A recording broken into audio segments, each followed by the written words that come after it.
All right. So you guys said that the audio was screwy, so hopefully it's fixed now. Take that, because tomorrow, this is what's next.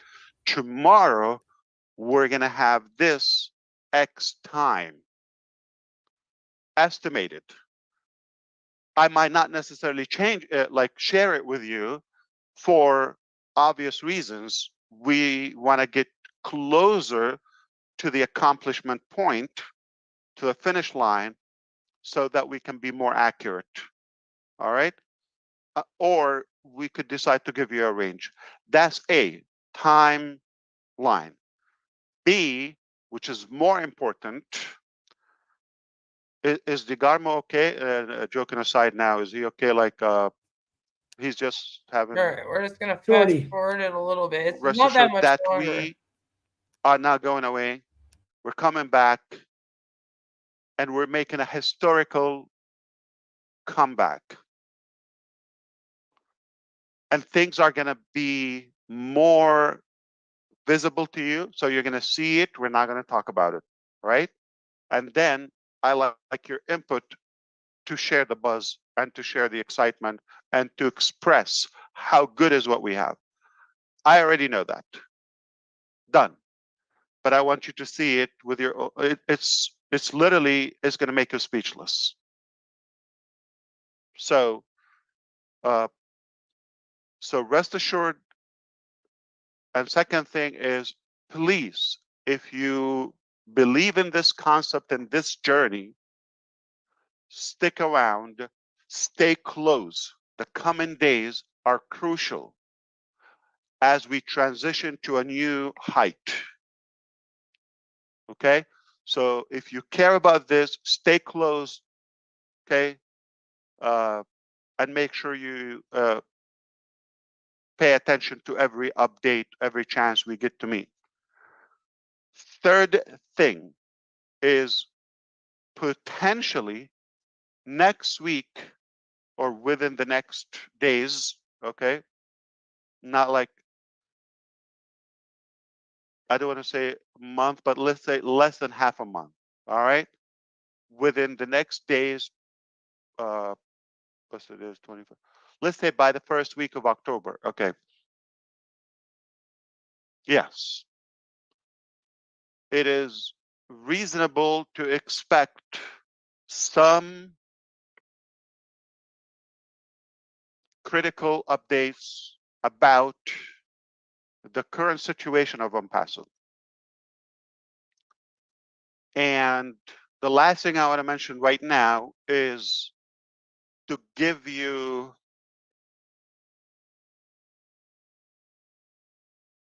a little bit of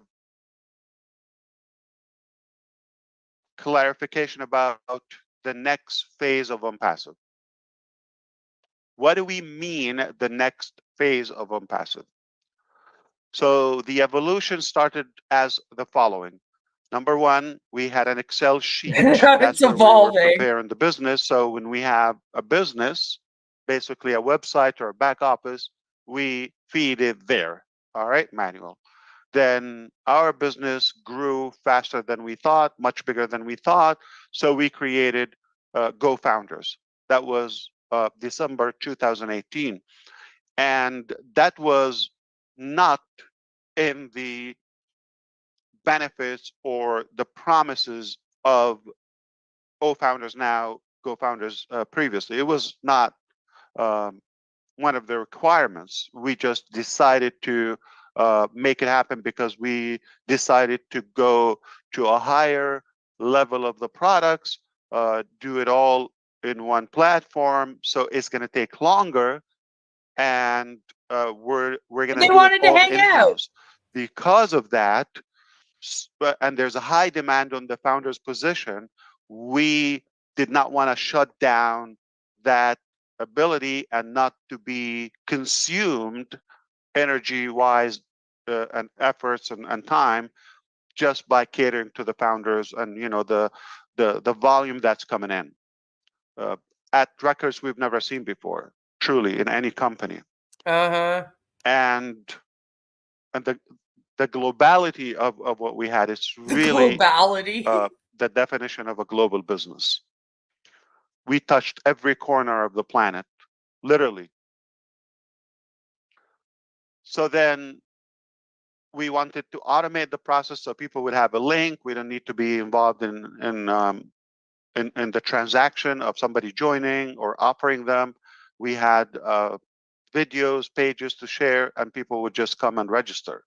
And then we had webinars regularly, all of that presenting the business while we were building, staffing, opening offices, licensing, all of that. So now we decided to do it in-house. And then, as you know, we started expanding the scope of our products instead of like integrating something. Okay, but the thing is that you did all of this with no sales of anything and no profit coming in. Right? So usually companies start with like, one office, one warehouse. And then as they grow and start bringing in more money, then they expand. And you like did it the opposite way. You thought you would expand and then bring in money and that everyone would just do everything for you for free and companies would hand over their like hosting services to you for free. And then you could just be like, I'll pay you when we make millions with my vision here. And then that would somehow be okay. Like, it's the most bizarre start of a company that anyone could ever see in their entire lives. Party or outsource or something. We did it in-house. Now we but you didn't. We've attracted more people that they were impressed about the concept. So our foundership grew more, and later we changed it to O Founders, so it goes with the theme, and after the name became known, which is Onpassive. Oh, okay. So Excel sheet, no employees. We missed that part when the name was known. I guess we missed it, guys. We missed the part where Onpassive became a household name. No company, technically, to where we had a business name, platform, employees, engineers, everything is being done in-house. Lots of challenges, inaccuracy about the timeline. People probably were not to the level, I'm talking about technologically, not aligning with the vision. So in their eyes, I don't know if it's just telling me the timelines or that's what they think, because I'm aiming for something super giant, and they're probably doing something as like a tiny application. So there was a gap, okay, between the vision and the timeline and the accomplishment. Yeah, like unless But you're watching make no mistake, me, the recovering Hunbot, or Spencer Cornelia, that you have no clue. You're like, who the fuck is this guy? Who's this Bert looking dude? Like, you don't know. Nobody knows who Onpassive is. But Ash has actually come out here and stated that the big tech companies are like scared of them. So he seems to think that everybody knows who he is. He thinks very, very highly of himself.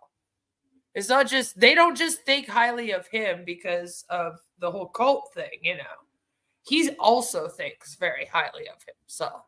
Seems to think that Google is scared of his company popping off, There was a lot of work done. And then when we became this big and we've expanded internationally and became known in many countries, things, took a different height, multiple applications, different departments, all of that. That, he's like, it was he's like, so we started this business and then all of a sudden people were interested in it. It was really weird. And then we like hired a bunch of employees and all of a sudden there were different departments. The way he's talking about, do you see how it's like he's describing it? All things that he put into place, by the way. But the way he's doing it is like he had nothing to do with it and he has no clue how any of this happened. Like he's like, and then all of a sudden there were all these departments opened up. I realized you had to have an office to run a business. Like, who knew? You had to have products and stuff. And it's like, the hell, dude? And then all of a sudden there were departments. That you were in control of all of this. A chaotic situation was created, which is you created that. He's like, I don't know how this happened. This is so crazy.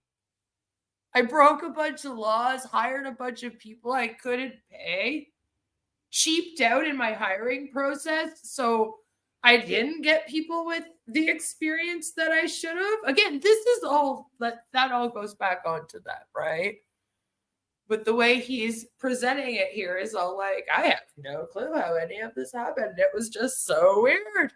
Got away from me, guys. Which again, that to me, like he seems to think that resolves him of any like accountability. You know, like now he's not accountable for anything that happened. But to me, like that's also still on him. It's like, okay, well, why are you the owner and CEO of a company and you don't have control over it? Like he seems to think that by announcing he has control now, it absolves him of any accountability of any of the things that happened up until now. But it was like, okay, but that was still your job to not lose control of this thing. So at the end of the day, no matter what, it's on him. He's not only the CEO, but he's also the owner of the whole shebang, you know? So it's like, yeah, you can put other people in management positions, right? But they still all answer to you at the end of the day. You're still technically in control. And if you're not keeping up on everything going on and shit gets away from you, whose fault why is that other people's fault? Like, no, that's your responsibility. Your responsibility is to know everything that's happening, the ins and outs, and to keep track of all of it and what everyone's doing to make sure the right people are hired, blah, blah, blah. Excuse me. And like, yeah, being a CEO, huge job. One of the biggest jobs you can have in the company. That's usually why they get paid quite well by companies. Because it is a lot of responsibility and you do have to do quite a lot of stuff. And I think that's where Ash kind of fucked up, you know? He wasn't expecting to actually have to do any work here. Remember, he comes from MLM, so he has the same working mindset as Marty DeGarmo does. Except he is the CEO and owner of this thing. So at the end of the day, like, he does have to do work.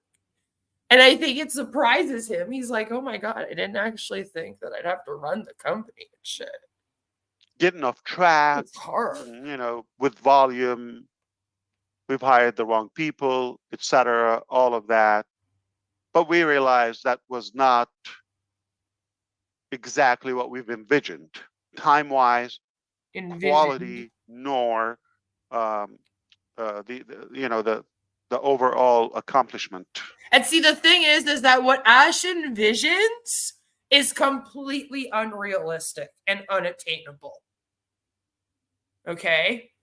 Like he thinks that this company is going to come up with some subpar tech products, and then the whole world is going to join it. There's going to be no pushback. Not one person's going to have an issue. And everyone's going to be okay paying like $3,000 a month to use the internet just to be a part of Onpassive. Okay, that's how it's going to go. And then that is going to save all of humanity, stop all the world wars. All right, stop every single issue. Stop poverty, homelessness. Kids won't die of cancer anymore. All the hospitals will be cleared out. It's just going to end all the issues. And it's like, okay, but again, that's not something that is realistic or attainable. And his whole thing is he wants to ensure that that vision is met by any means necessary. So for people working in this thing, there's always going to be a disconnect because Ash doesn't really know the tech. And what his vision is and what he wants is impossible. And we saw a really great example of that when he was telling them to do the translation. Remember with the O Connect? And he mentioned, like, we want you guys to use Google plugins, but we need you to make it faster than Google. And it was like, sir, they cannot do that. That's not something that they'll be able to do while using all Google products to do that with. They can make it as good as Google's, but I don't know if it can get much better, right? And it's like he just wasn't willing to accept that. And the techs are almost trying to explain that to him from a technical point of view. Like, well, we can't really use their stuff and then make it better than their stuff, like, but we can, try to make it as good as theirs. That might be able to happen, and he's going, no. It has to be translating each word in real time, which also just doesn't work for translations, right? And was like demanding it with them. So I think a lot of the issues with this thing is that his vision and what can actually happen here realistically are on two completely different worlds. They're not even close to each other. And it keeps kind of biting him in the ass the whole time. And just when you think that he's figured it out, because he makes a statement that sounds like half self-aware in our last stream, where he's like, I don't want to get ahead of myself. People were promising things that they shouldn't have been promising. You're like, you're so close. It's usually you. Don't put that on anyone else. But that is really what the big issue is here. And that's one of the reasons why I don't think this is ever going to be successful. Because they're always going to be trying to make this as good as his vision. And I mean, his visions are not visions, they're delusions. So it's just not going to work out, Like his med bed stuff, So earlier this year, you probably know, a couple of months ago, it was a major breakdown, okay? That forced us to question everything, even from the beginning, and evaluate. So we knew that it's not going to work to continue on the same track, or on the same,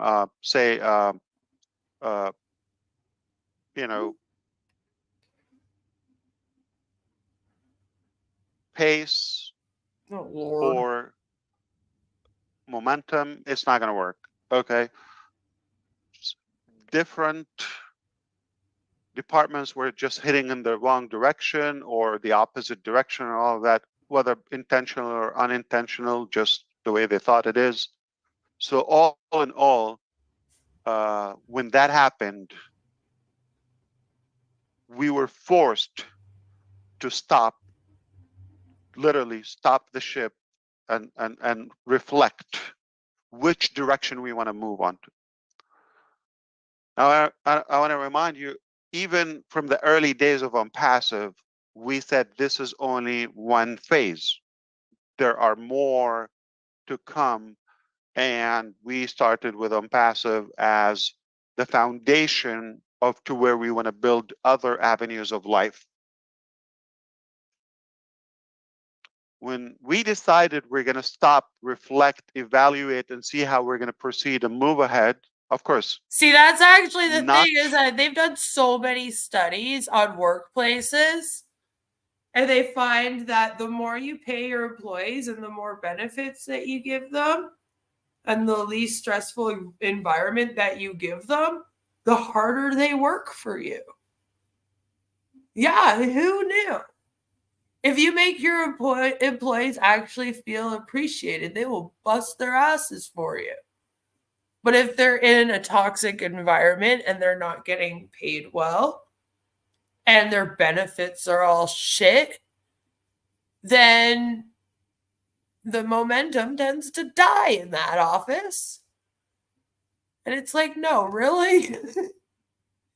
You mean to tell me when people are happy, they're happier working and get more done? Who knew? Crazy, right? I discovered Onpassive from my brother-in-law who tried to convince me to join without ever explaining what it was about. In all fairness, I'm sure he still doesn't know. I did some research and the rest is history. I'm now a sayer of nay. There's a few people that have either almost joined it themselves, or they have a family member that has joined it that are in our community. And we open up our community to anyone, even if you've just left it yesterday. Maybe you're still in it. You just have some questions. You're just kind of like, some things aren't adding up. You're absolutely welcome to come in here and ask. Ask away. We're not going to jump on you. We're not going to be like, how dare you be here asking questions? Da, da, da, da, da. So we just ask that you don't spam with emojis. And it's not because they're not cute or because we don't like them. Although some people might be annoyed by them sometimes. It's actually because YouTube picks it up as bots. And it can actually mess up the creator's channel for a while and like hide it, restrict their videos from being seen and that kind of thing. Because normal people don't usually just speak in emojis all over the place several times, spamming emojis nonstop. So YouTube can sometimes pick that up as bots. And we've been so good the last couple years that we just don't need any of that. We just don't need any of that drama. Jelly says, I discovered Onpassive from a wandering group of founders in Bangalore. They told me that Oblast would fix my Tourette's. Are you crying because you are never getting paid? I would be. I'd be so upset if I was in this right now. If you respect your employees and take care of them, they will make sure the business is taken care of. Get loyalty when you give loyalty, right? I mean, it makes complete sense, doesn't it? You treat people like shit. Are they going to want to have initiative and do anything for you? Probably not. Like, why can't you just be normal and treat people normally? It sounds so crazy to think that this man has hired over 500 people for jobs that he just has not paid. Like, he was like, yeah, no, that will be fine. They'll work for free because they believe in my vision so much. And he's finding out that although distributors and MLMs may be okay with that, I don't think that IT dudes are. App developers, I don't think they want to work like they're hunts. Otherwise, they wouldn't have gone to school for that. They would have also just joined MLMs, They'd be outfounders instead then, sir. Not going to an interview. So it's like, you have to pay those people. I'm sorry. But it's like he lives in a different world almost. Like, Ash's worldview is not our worldview. It's almost like he really does not understand the real world and how it works. He has his own version of it in his head. And he's a narc. So everything revolves around him. So people will work for free because he has this great vision. Even just like the general public, they'll all love him because he has a great vision. Like, he can't believe that, there's 3 people that have spoken out about his scam. He's like, that's ridiculous. 3 people don't like me in the whole world? My God.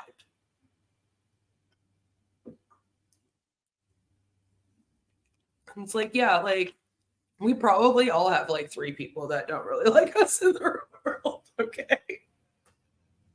Like come on though. But it just goes to show you, like, that's how highly he thinks of himself. It's that much of an ego. And he honestly, I think he really does think that these people would have just been like, we'll just work for free just to help Ash out. He's just so great. Hello, Takara. Chris was talking about you on his live today. Well, maybe we'll go check it out after we're done here. We're almost done here. In a million years, it would occur to us like, let's give up or quit. I'm not talking about that. I'm talking about how do we move ahead, which way. All right? Well, not down. So, fortunately, this very conversation, I've had it with a different perspective with other qualified experts. How do we move ahead? This is what happened. This is our journey.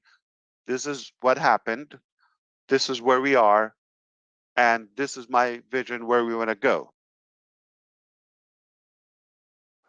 That story was so inspiring to attract enough people, enough talent, as I said previously, to take us to where we want to go. Selectively, not like random staffing, all of that. So we're just about done or wrapping up the phase of Onpassive as you know it. Now, not only we're going on the right track, with the right pace, with the right talent, and all of that, and character, most importantly, but we're going Your to the character, next all right. level, upper level of Onpassive.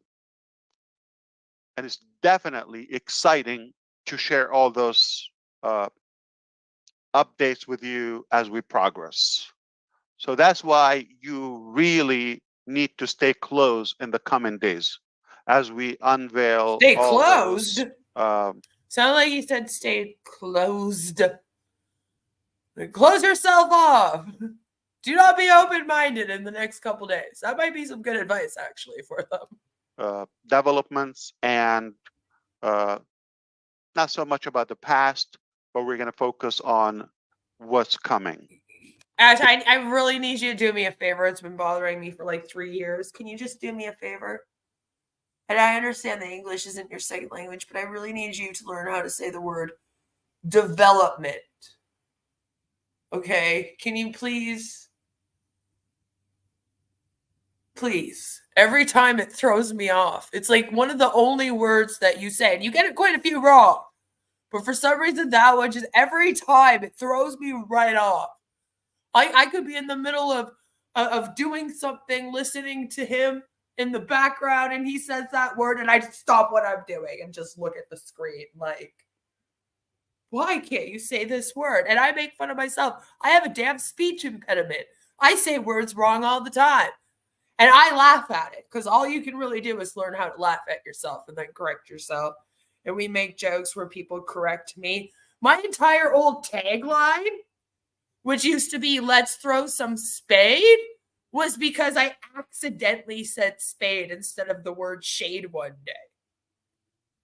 And like fucked up the fucking phrase. And then my name used to be Queen of Spades. So it went. I was like, all right, you know what? Let's just go with it. Let's go. That's what it will be. Like most of what I do over here on my channel is based off of mistakes that I have made. My whole thing is I have been into MLMs myself. All right, that was a mistake. Let me teach everyone else now how not to make the same mistakes. That's my whole shtick. But Lord have mercy. It's just there's something about where you put the stress in the development that drives me nuts. And I just really need you to work on that one. It's all perfect, in my opinion. It's all good. It couldn't be any better. In my humble estimate, it's a lot better than we thought. Personally, I see it because I don't see how I it's any think different. there's a force that took us to have this plummet, if you wish, in the last few months or so, that will make us reevaluate everything. So we make sure failure is not an option. We make no mistake. And this time we've got to crush it. We've got to nail it. And I think now I already have the evidence that we're capable of doing that. So I'm going to do what Redfern does. Okay, I'm going to recap in a more coherent way. And then he will do it in a more professional way. But I'm just going to try to give you the extract of what I said. We are coming back very soon to reopen Onpassive as it is, at least to see your business is intact, everything where it's supposed to be. That's one thing. By tomorrow, we will know if we're gonna internally. I'm not saying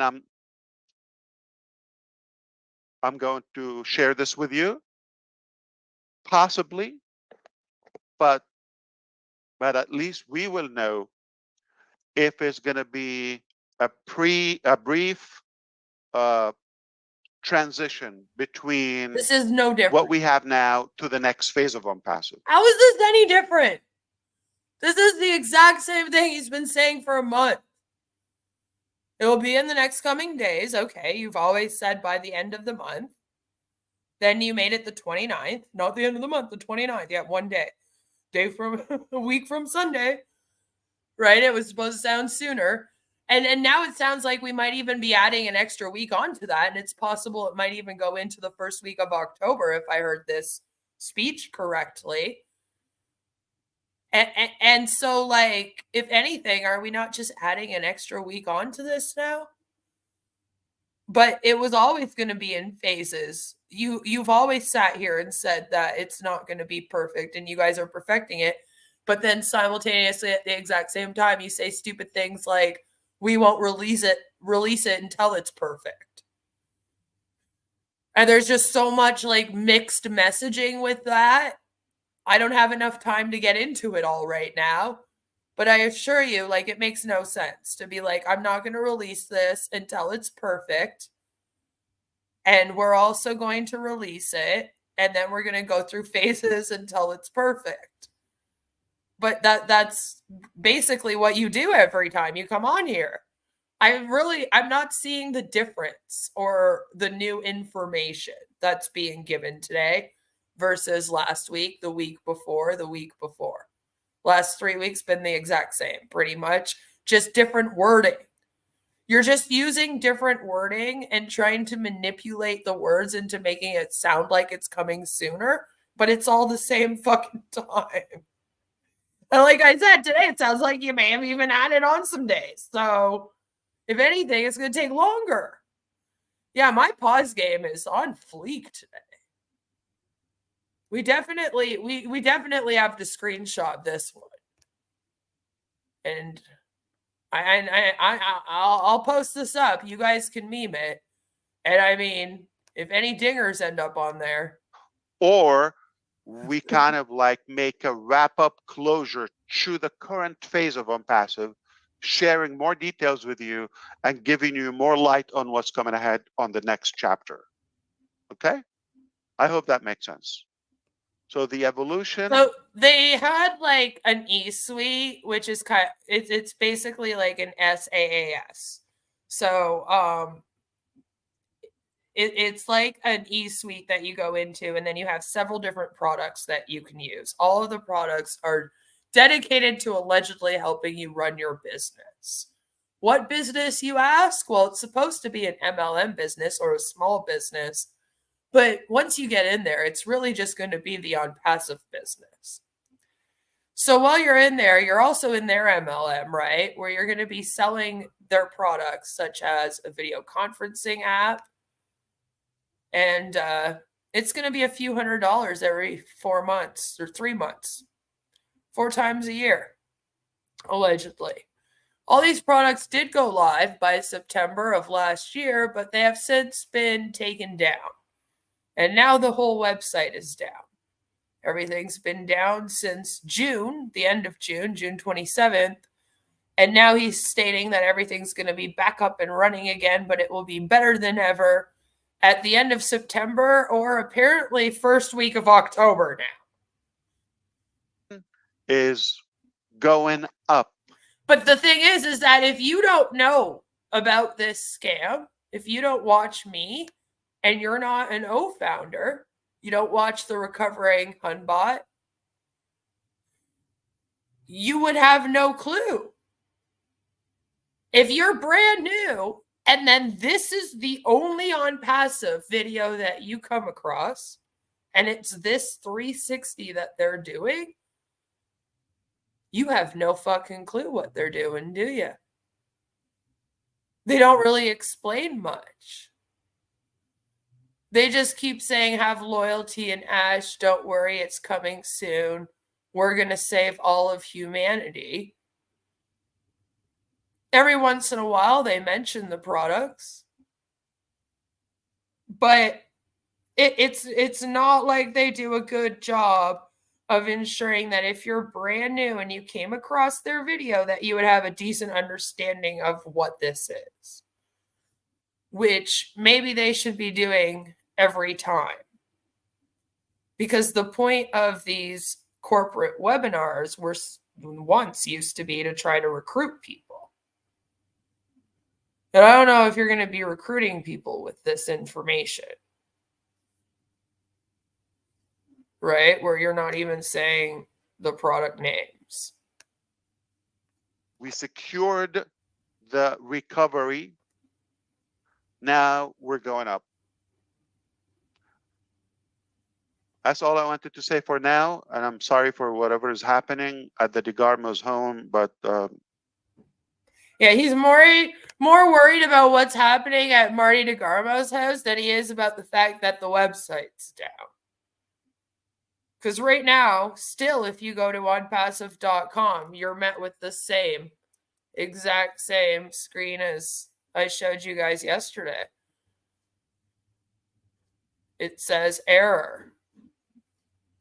And based on the error messages, from what I can see, all of the error messages are telling him to get in touch with the host to sort things out. Because you can look up the error messages, and that's what it looks like to me, based on what they all mean. You can look them up. You can look up what they all mean. I did that. It sounds like they're saying, Ash Mufareh, we need you to get a hold of AWS, please. So I don't know. I don't know what's going on. What happened at Marty's house, for those of you guys that maybe missed the first half of this stream, which is also up on my channel when you're done here, if you want to hear some of the beginning of Ash's speech here. Marty couldn't make the webinar today. Apparently, one of his grandsons were going through some issues. So he had to deal with his home life. You know? I mean, it happens sometimes. Life happens. You can't make it. And they're acting like it's some crazy emergency or that he must really be going through something if he couldn't be at the webinar today. And it's like, no, maybe he just needed to do some extra homework with his grandkid. Like, Jesus fuck. Might not even be that serious. But yeah, the way they're acting, you would think that Marty just found out he was diagnosed with cancer or something. It's like, no, he has custody of some of his grandchildren, is my understanding. Allegedly, his kids couldn't take custody of them anymore, so he's taken over custody. So he's like a parent again, unfortunately, in his retirement. I have to admit that's got to suck a little bit. At the same time, you could have the silver lining of being like, now I get to spend some amazing time with my grandchildren. And it's not like he doesn't show up every single day for them. So I do find it very weird the way that they're acting about him just not being here today. It's like, I think the dude's earned like a day off though, where he could just not show up and he doesn't even really have to give you any excuses or explain at this point. Like, honestly, like, I've had jobs before, and I'm the type of person where I'm usually early for things because I have anxiety and I really hate being late. It's the thing that I have. I hate being late. When it's things that are important, you know, jobs, appointments, I always try to show up early for these things. And so I've had jobs before where I've worked at them for like a year or two, never been late, and then something comes up and I like am going to end up being like, I don't know, 40 minutes late, and I call my boss and I'm like panicking and I'm like, "Oh my god, I'm so sorry." Like, you know, the bus didn't show up, or like it's something out of my control, and my boss will be like, "Calm down. Like, you've like never been late before. It'll be okay. Don't worry." You know, you're good. You're good. You can have a day once in a while where maybe you're late, and I'm not going to be mad at you. You're here on time. It's not like you're late all the time, and you know, that's because I'm on time. And I feel like Marty has earned the right to kind of not show up without them making such a big fucking deal about it. We will get through this, okay, no matter what. We will get through this. Thank you, Okay. brother. Like, the way he acted there, he acted like Marty was like, "Fuck Onpassive," and left or something. Oh my god, Marty's not here. Okay, guys, we'll get through this. So that's been said. I want to see sometime today, maybe we will circle back with our leaders to I'm talking about yourself. If it's possible today, we can try that, okay? So we can start brainstorming about which is more Oh no. preferred scenario. What? Reopen, move directly to the next phase, or reopen, do the preparation and the wrap up of what we have and move on to the next. All right. I hope I made it. No. What? So we might need to go back and listen to that again. I am so sorry, but I'm just like, what? We'll get through this, okay, no matter what. Thank you, Okay. brother. So that's been said.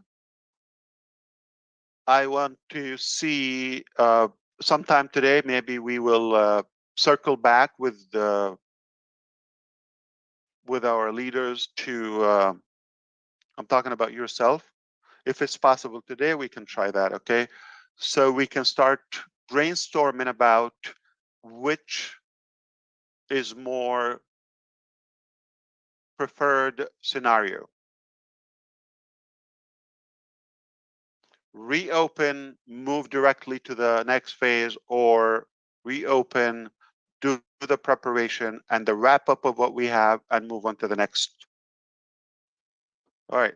I hope I made it.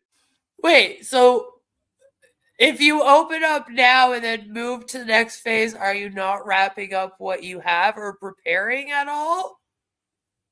Is that the difference between the two scenarios? That still didn't make sense to me. And I feel like even if I listen to it again, like I'm not going to understand. I thought maybe I didn't hear it right, or I like missed something. But it's either open now and move directly into the next phase, scenario A, and then scenario B is open now, prepare and close out what we have, which I don't even know what the fuck that means, and then move on to the next phase.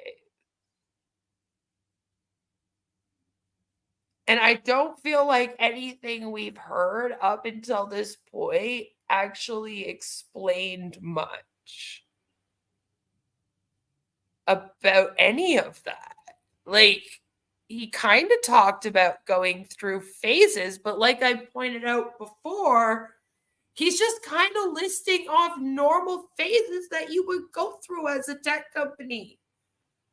And this has been our issue in the past, is that even when Ash says things like, oh, well, we have to perfect the product and then release it, like, there are some things that might not be perfect about it that you won't know until after it's released.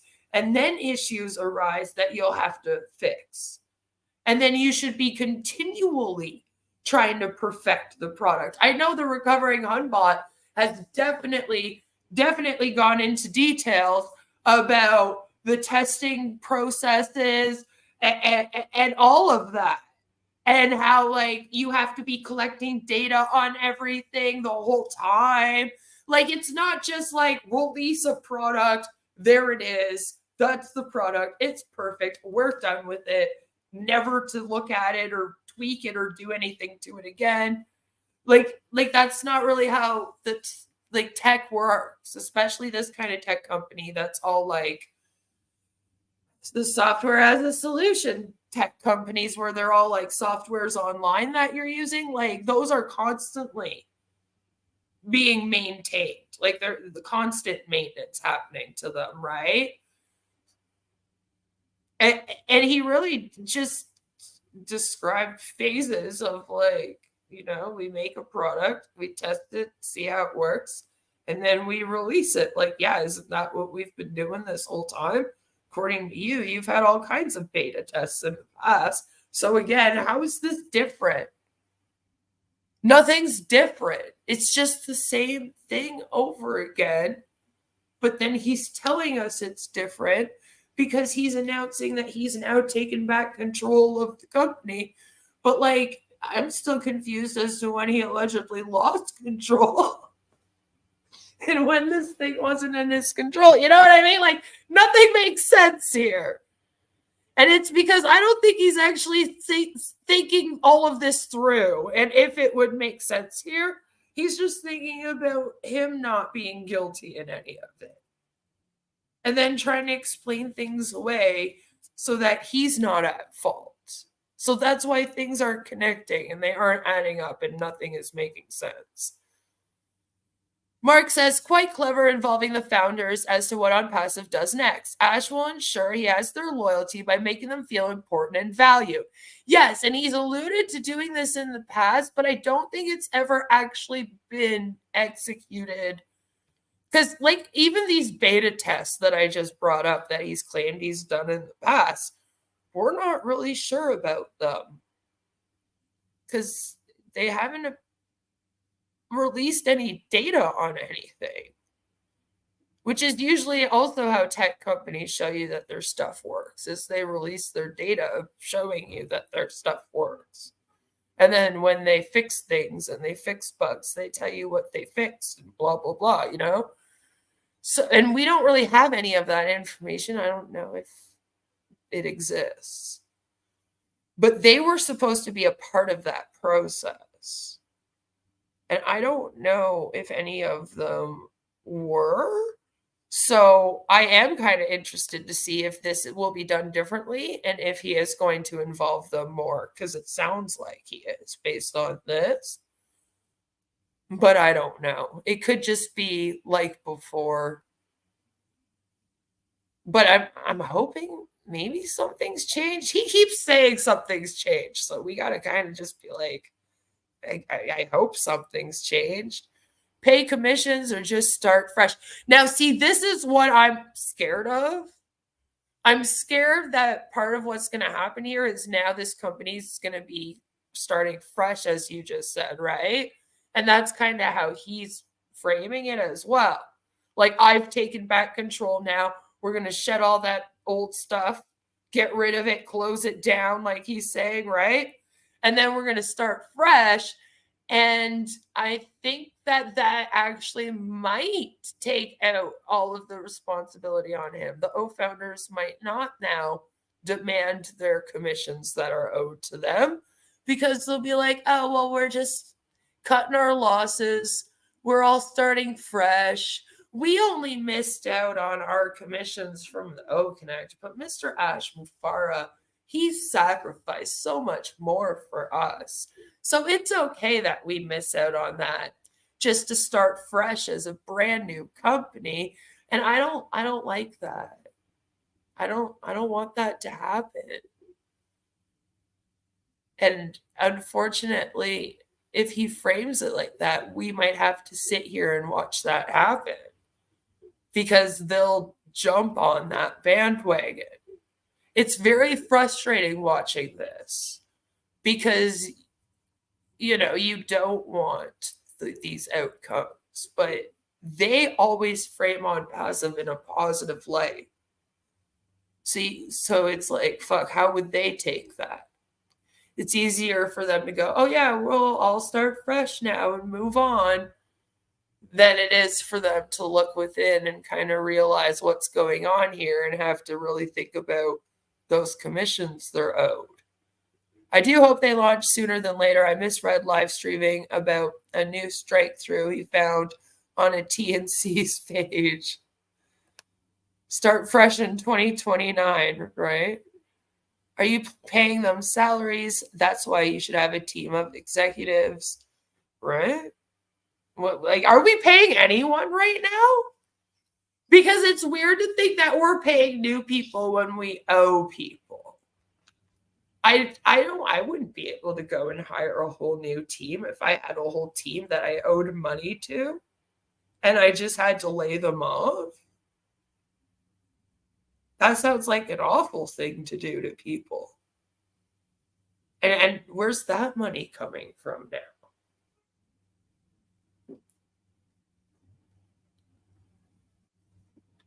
But like, I don't know. The way he's talking here almost makes it sound like he's gotten a bunch of techie O founders to come in and work for free to get this thing up and running. And the thing is, guys, is yeah, he might have. He might have. People believe in this man and this thing so heavily that I'm sure that they'll dedicate their time to it. So it's not weird to think that a bunch of them might have gotten together with him and they might be trying to do this. I don't think that's that big of a stretch because I don't know like where that money would come from. But I mean, it is kind of sus, isn't it? Because it's like if you did hire new people, surely you would have to pay them, right? And like, I really hope he's not doing what I said the other day, where he's just going to be jumping from like group of employees to group of employees, basically until they realize they're not getting paid and then just grab a new. That's so grimy. That's so grimy and gross. Like, just don't do that. I hope that that's not happening. We have nothing. He hasn't told us fucking anything here. I think he wants permission to not bring back the apps like Omail and just move on. That would be interesting. That would be an interesting take on it, if he scratched some of them. I mean, it's not like we would be missing much. Oh, then Joe says, no Omail. How am I going to message Sherry? So Joe wouldn't be able to message Sherry. So I guess we don't want that. SaaS has constant updates and maintenance, and the users rarely feel that impact. Anything user-facing is announced. Yes. Yeah, and it's announced because, I mean, the theory is transparency. If you have a bug in something, you go, hey, sorry, we have a bug, because you're hoping that as well. If there are people out there that experience this bug, they now know it's fixed. So you tell them that. I've gone on lots of websites and logged in, and they've been like, hey, we fixed this bug. Happens all the time. I believe YouTube's even done that before, where I go in my YouTube studio and they're like, we have this bug on YouTube and we're fixing it. It's just that way. If you're having the problem, it's being fixed. So I feel like he has a very unrealistic view of technology and how the whole industry runs. Because, yeah, you're constantly doing updates and maintenance on software. Just saying like, oh, it has to be perfect before we release it, automatically to me, that's makes me kind of perk my ears up like, I mean, it could be good, but I don't think perfect. They have only done alpha testing with the founders. It won't stop the SEC. It won't. If Ash starts afresh, I'll hopefully get the O-mail message Ella sent me a year ago. There's a bunch of us still waiting. I sent one too that disappeared. Joe sent one that disappeared. So many emails just gone.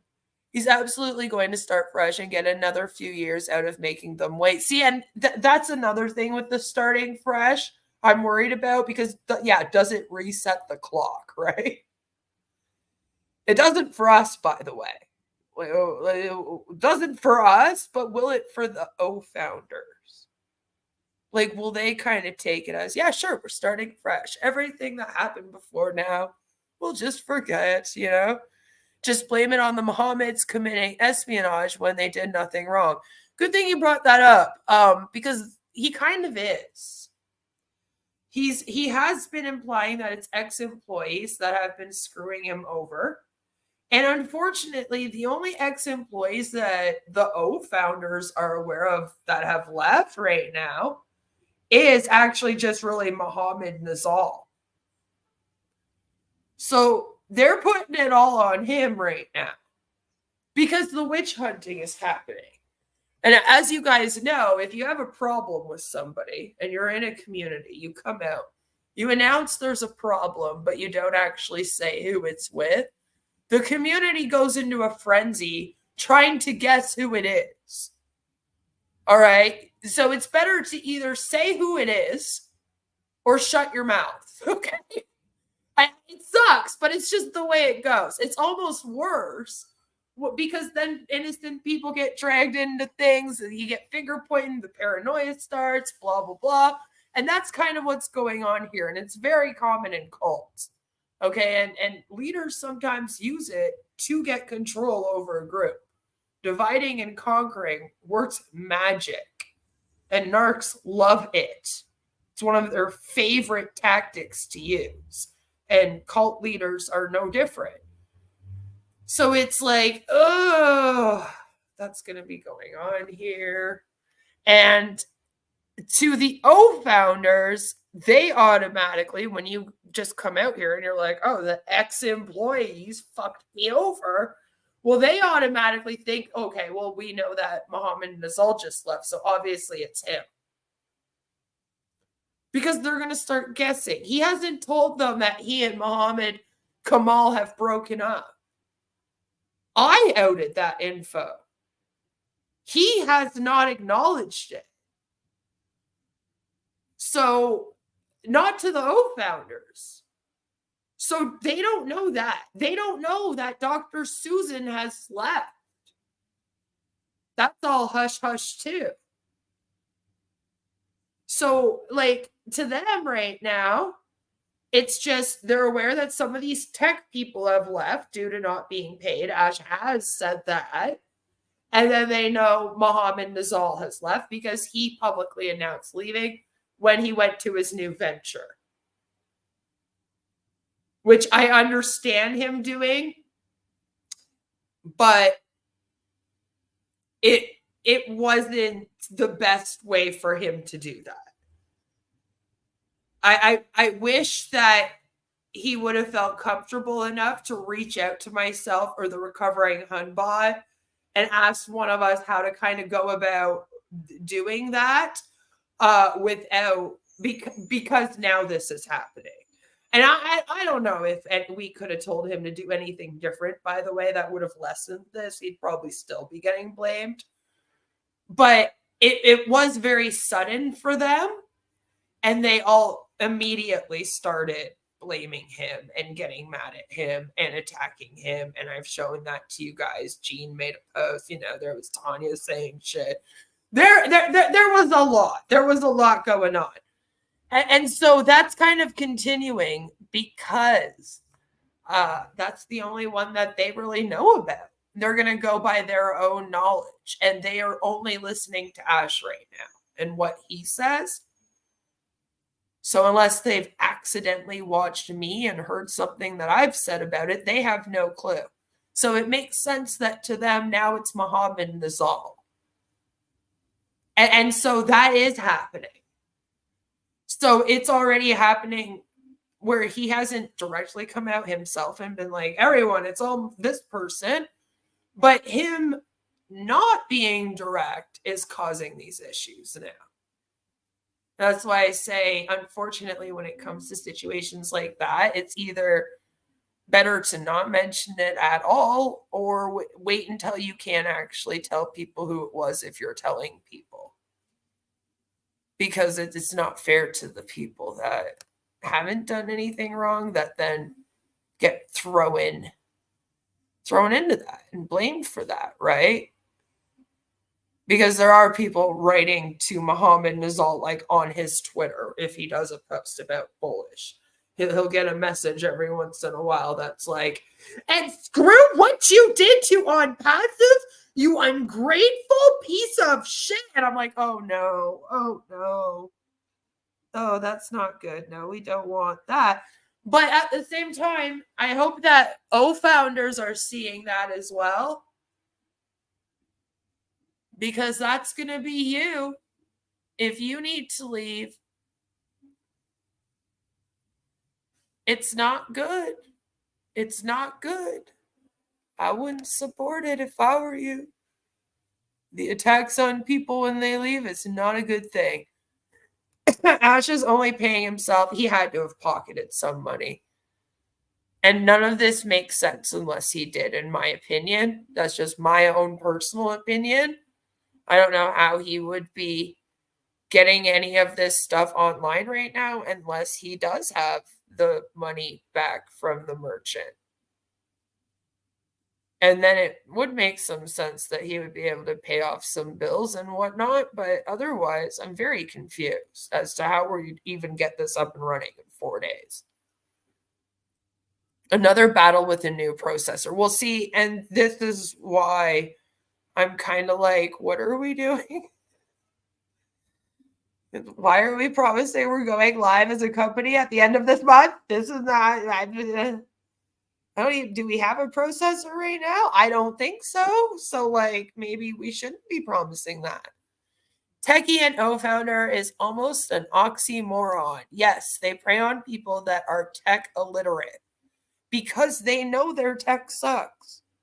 I cannot stress that enough. It's because they know that they suck.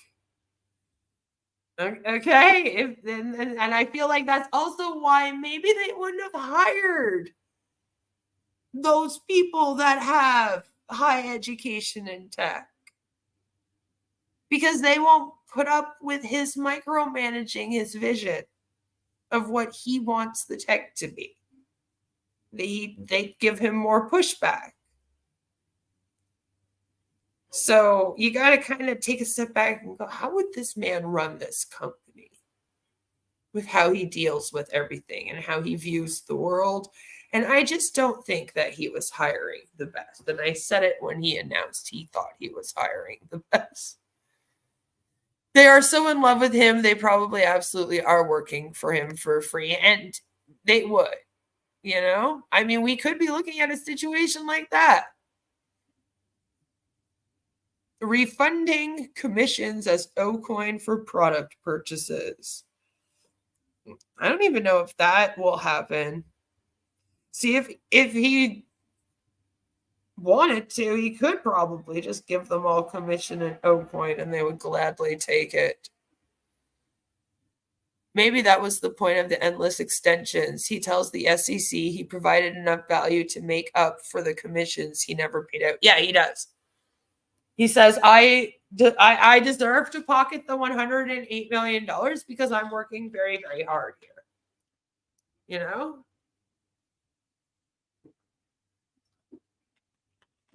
I'm also very important. I'm a very important person. I provide a lot of value just by existing.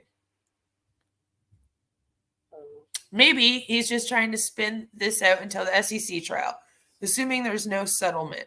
Long time to wait, though. It is. It is a long time to wait. And I don't know if they'll be able to settle, and mainly because I believe that the SEC, one of their major things is that they really want him to get some form of a director's bar. And I don't think that he'll ever make an agreement to anything to do with that. Understandable. Perfectly. Yeah. Thank you. Perfectly, brother. I could see it I in appreciate it. your face, man. I could see the excitement. And then Chris makes me feel dumb because I'm like, well, Chris Johnson seemed to have understood what he said. How come I didn't understand it? You're moving around like me on a crazy live. I definitely can see the excitement in your face. Except the look. It's looking Yeah. Not like you. Yeah, maybe I have the gestures, but I still have way to go. Yeah. I'm glad you're happy, man. Working on it. Yeah. You look really good too, man. You came out with just this intense excitement I'd never seen before, actually. And you blew it out of the park. So I think all these founders out there, pay attention. Don't sway from what he said. Stay close.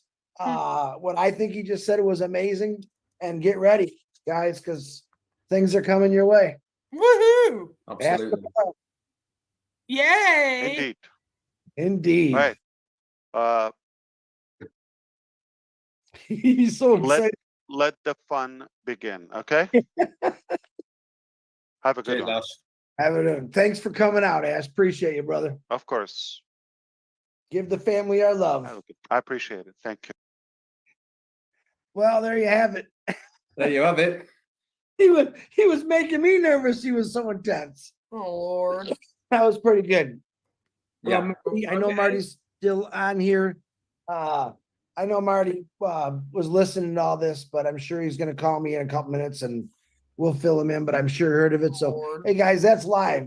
Marty has a lot of kids in that house, and sometimes things happen where you just got to leave, and we all know that. We all take care of It's each one other. So, day. founders, you heard what the man said. Stay close for the next few days. Pay attention. Check out our YouTubes because we don't know if he's coming on. We never know when. He usually tells us at the last minute.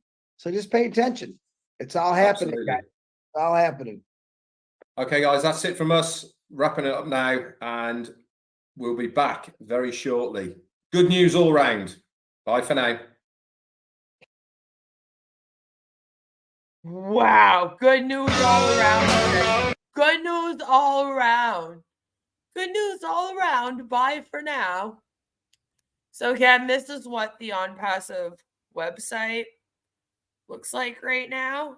Up until very early Monday morning, they did actually have somewhat of a website where you would go to onpassive.com and they told you who they were, what they were all about, right? The products that they would have, etc.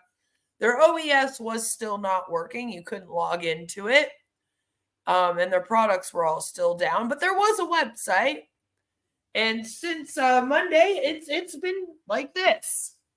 And apparently that's good news. Or it's not news at all because Ash didn't even bring this up. And they didn't bring this up today. But the other day, I did a live stream where I asked if Chris was trolling us right now because it featured Mr. I shit myself. And it was very, very bizarre. And I have some good news for all of you. In case you were worried that Chris Johnson uploaded that video without watching it, do not worry. Because he came here to assure us that he watched it 3 times.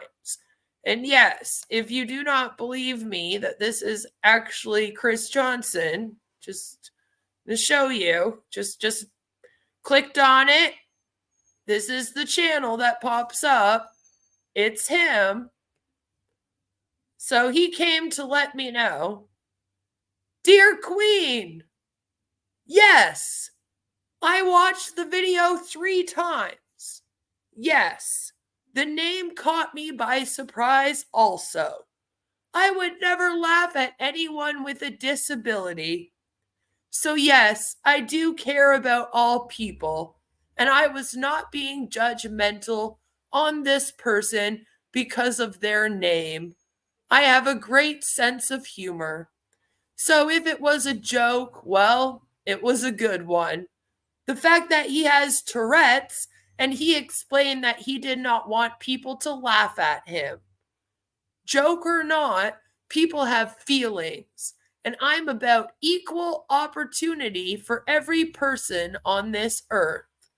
Everyone should have a voice no matter what. And I'm kind of over here like, okay, no, I didn't say that you shouldn't have uploaded the video because the dude has Tourette's. That's not, that wasn't my argument. Why are you responding like that was my argument? My argument was that it was very obviously a troll video, Chris. And then the way that you put the person's name in there is more disrespectful than anything that anyone did over here. You know? So, like, what are you talking about? So maybe you should all grow up. And I'm like, why? Nobody over here said that people that are disabled should not have a voice or should be silenced or shouldn't have an ability to make money. No. What I said was that it's very bad to prey on people with disabilities with your scam. Which you can tell us to grow up about that, but I don't know how that would work. St. Chris. Yeah, Chris just thought that it would be good to post the video because he believes in equal opportunity. I was like, that makes no sense. Makes no sense. Yes, I love being silly, but not at someone's expense, especially if they have a disability. And I'm like, well, then I'm confused why you would watch that video 3 times and be like, well, even though he has Tourette's syndrome, I'm still going to post this up. That also seems kind of weird. He didn't notice the guy had an orange t-shirt on his head? Apparently not. Apparently not. And the reason why they said that they had Tourette's and that Oblast was going to save them is because, again, they've especially lately been preying on people with disabilities. And they have actually told people with disabilities that Oblast would save them. Like, what he doesn't seem to understand is that was them being made fun of for preying on people that are disabled. That's what that was. And he's like, well, I didn't want to discriminate, so of course I posted it. Yeah, okay. In other words, he probably likes to use the R slur to people he thinks are acting stupid. Equal opportunity scamming, right? I don't think Chris is malicious. I think he's gullible and probably not that smart. Same. My whole thing was, if you watched the video, you should have known. You should have been like, yeah, this is obviously not an O founder. And maybe we should think this through. So somebody responded and said, you made a mockery of him by putting I shit myself. My guess is you don't know this yet. Surprise, you sure did. In the description of the video, Chris, we didn't do anything except react to your absurd video. You can't put this on anyone else. He says it was AI and probably said the name wrong. And I have a hard time even thinking this is Nazal because it was somebody in a Mohammed Nazal account, I guess. He would never make a comment like this. He has a lot more class than that. This I know for a fact. And it got a little heated, a little heated. You know? But a shit responded. Chris seems to think that he's won something here because he was told that this kind of makes him look foolish. And he says, well, you're a coward and I won. All right. And you can go read the whole thing.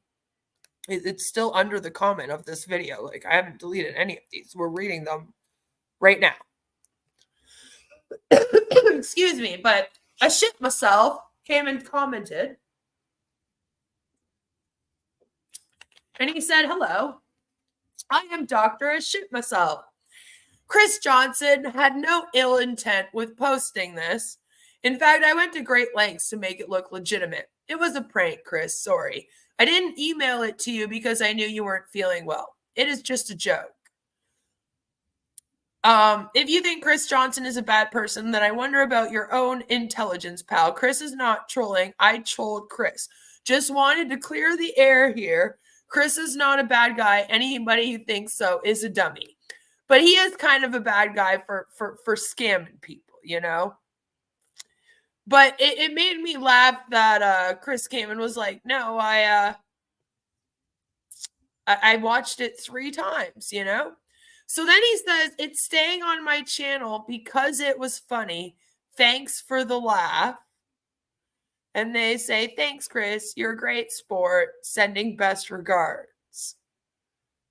So at the end, Chris kind of tried to pass it off as, yeah, I knew it was a joke. I knew it was funny. I don't think Chris is malicious. I think he's gullible and probably not. We already read that one. I feel like that guy was a troll who pranked Chris. The video just seemed like a prank. The guy did not actually have Tourette's. Did he? I don't believe so. But either way, wouldn't matter much. It had nothing to do with the Tourette's, right? Blame it on AI. It was AI that did that. It was all AI. Is I shit myself actually Chris? No. No. We did see the person's face. It's not Chris, but an obvious troll on Onpassive. And I don't know if Chris actually realized it until I did my stream on it, and then this happened in the comment section. But I am glad to see that he has become a good sport about it. I just think it's funny that he came in to be like, yeah, I watched it 3 times. All right, but I didn't want to discriminate against the guy for having disabilities, so I posted it. So apparently Chris has broadened me up, and I'm assuming that it has to do with that, which is why we've gone through that today. Now, Takara, do you know which one it was, my dear? Was it the one where they announced the stream, or was it the one before that? So we can watch this one. It's been a little while. I don't know if I can watch his. Hello and good morning, good night, good evening, wherever you may live. Almost had to leave. Thank you so much. We're very thankful that you come here every day and people that watch the recording. Thank you so much. I want to do a shout out. I've had a couple people send me super stickers, but they were they're stickers that were put on the comments as they watch the recording, and I want to thank you for that. That's a big deal, and I always want to point that out. And if anybody does, which you're not expected to, we'll at least shout you out. That's the least we could do. Anyway, what I'm going to do first is I'm going to play a Shine the Light. They're all about 50 seconds. I don't have anything longer on here. If they're 2, 3, 4 minutes. Chris has mentioned in the past that it really bothers him that I call Onpassive a cult. But, like, it's a cult. I'm sorry. Like, if it bothers you that Onpassive is a cult, don't be in it then. I'm going to call it what it is. And the thing is that multi-level marketing companies are cults. They're what we call commercial cults, which is basically a subgenre of cults that includes things like pyramid schemes, multi-level marketing, certain workplaces. Things that have to do with like workspace, think that, you know, commercial cults. And then you have cults of personality, which this very much is. Because they really do worship Ash as if he's a god. He says he was sent by God, or he's a god himself. Only God can stop Onpassive and stuff like that. So I'm not going to sugarcoat it. I'm not going to change my language to make him feel better about what he's in. You know, I mean, it's too bad, but that's what it is. I put them on YouTube as a standalone because they're a little bit longer. Also, I'm going to say this again for anyone watching this.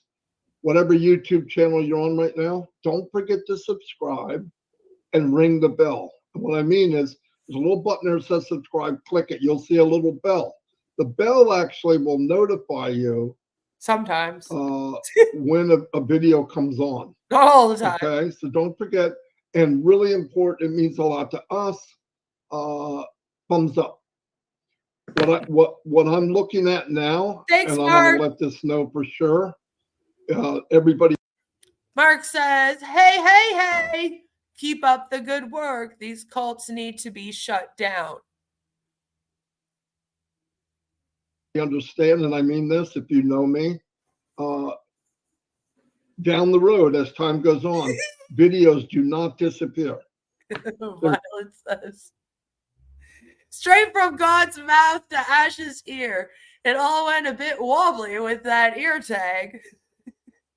but he's on the right track now. That's where it all went wrong, isn't it? It's a damn ear skin tag. Got him. It got him. That's what made him lose the control.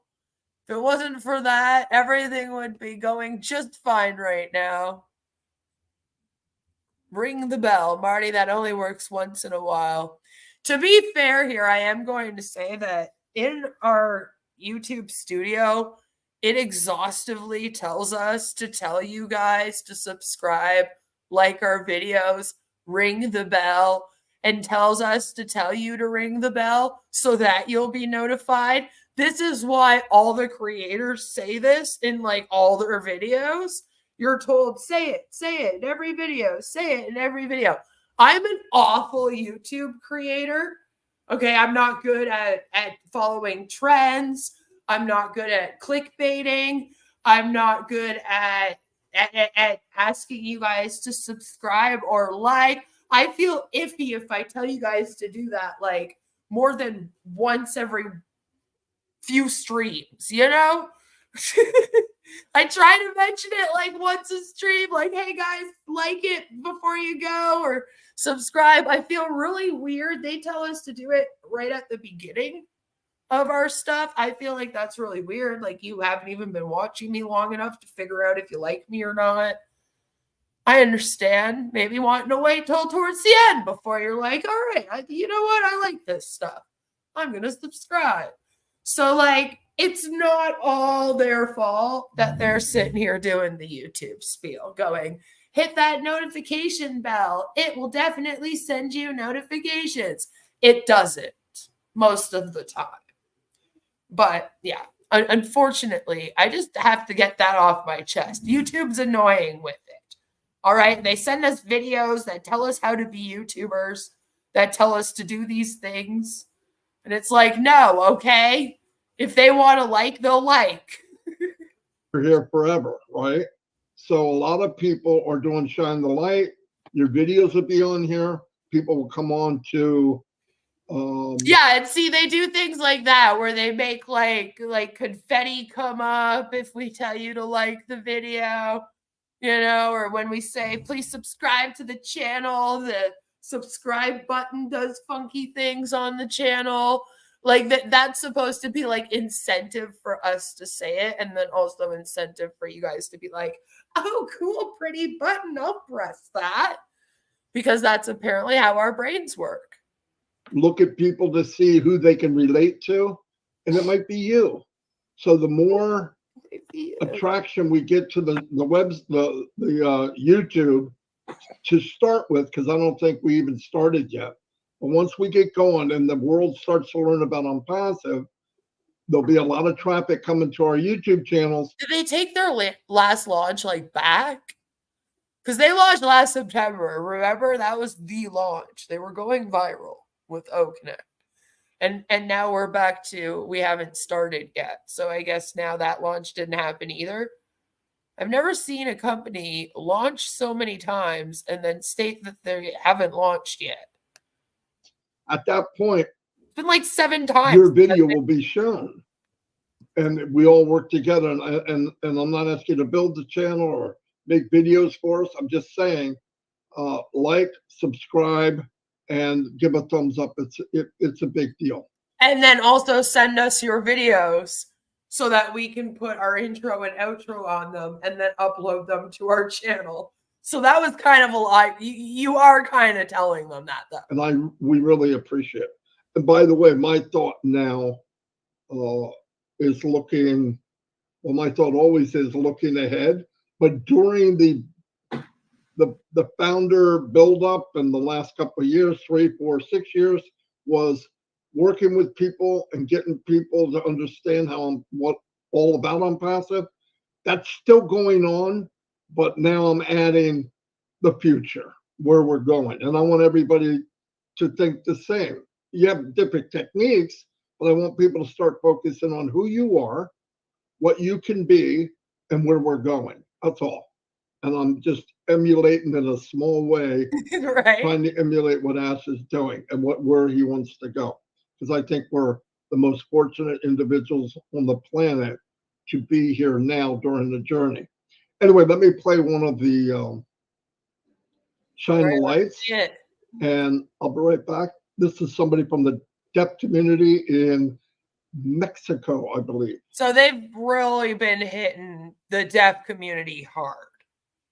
Okay, like nonstop for the last 2 weeks. It's been deaf community, deaf community.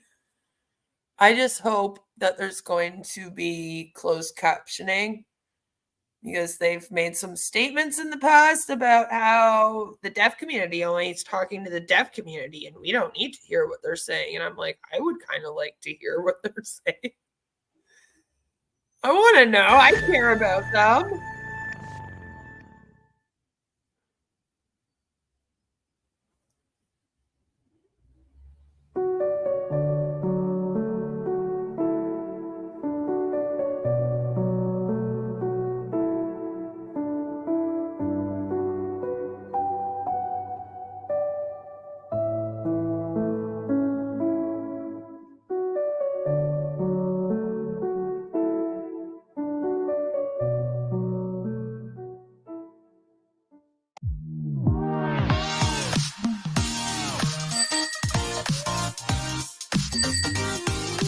Oh, Lord. How isolating. I hate it. I know what she said. Well, like, okay, so then what? You couldn't take 2 minutes to do up some fucking closed captioning so that everyone could know? I don't understand. I can't imagine doing like a video and being like, all right, guys, so I interviewed somebody who is deaf, and I'm gonna play the video for you guys right now. And then I like play the video and it looks like that. And a lot of people don't know sign language. So they're like, I'm sorry, I don't know it. And then I come back on the screen and go, I know what she said. So what? Like, oh, you guys wanted to know? That's why you're here watching it? Oh yeah, no, that sucks. Like, what are we doing here?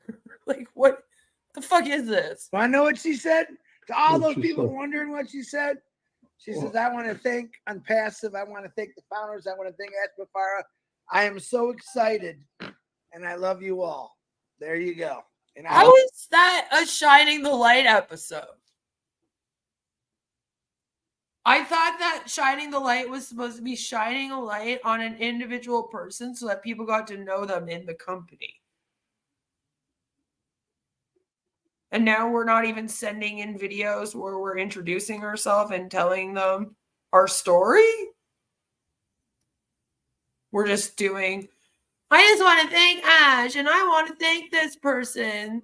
Onpassive is so great. I'm so excited. It's coming soon. Like, how is that shining the light on them? That's shining the light on Onpassive. You already do that shit every day. Like, the difference with shining the light was supposed to be that it was supposed to actually put the attention on the individual, which is why it's so frustrating to me, again, that they're showing videos of people in other languages where they're not translating. They're showing videos of the deaf community where they get what they're saying. The deaf community says, this is what I'm saying, and then they refuse to put that in the video for them. And it's like, no, I'm actually trying to learn who these people are. I want to know what their name is. Where are they actually from? What brought them here? Why are they so manipulated in this damn thing? That's what I'm really looking for, but you don't have to get that information from me, Chris. I'll just try to figure that one out on my own. It's just so frustrating to be like, we don't actually care what they're saying. We don't need to know. Sounds so isolating. We'll just keep the deaf community with the deaf community. Okay, then you don't have the right to prey on them. I believe that. Now, before we get started, Chris, say hello. Hello, I'm Chris. How you doing, my brother? Fantastic. You know that. I'm doing fantastic. Anyway, outro long. What I had thought about. And that's the thing. The outro usually is like the same length as the freaking video. They're so short. But that's what I mean. Like before, at the beginning of this, and I get it. Some people are like, oh, Queen, they go on forever. They're like 40 minutes long. And it's just an O-founder going on and on and on again about their life and how all the hardships that they've went into until they entered Onpassive. But I was kind of like, yeah, but that is what it's going to be. Like, it will basically be people coming on and telling their why story. And I figured that part of the point of that, which is what a lot of MLMs do, by the way, is they get people to come up with their why story. That's the story that people are supposed to use to emotionally manipulate people while they're recruiting them.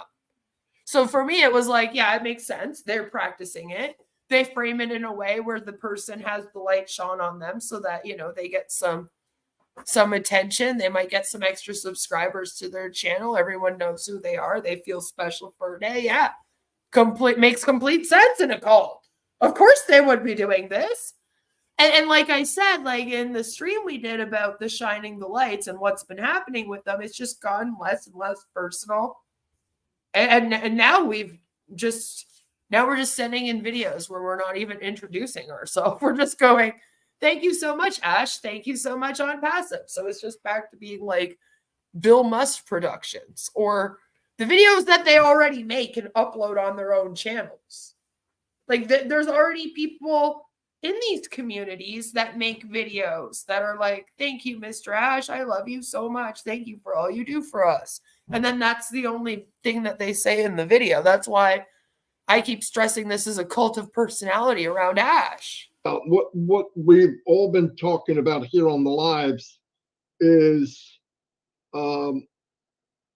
taking advantage of the situation, us being on the platform, becoming the best part of you, learning that you are in an area that is fertile. Honestly, that would be epic if someone here knows any sign language to do a video telling everyone about the SEC litigation quickly and about how Ash pocketed all of the money and owes people money and how they need to get out. It's a scam.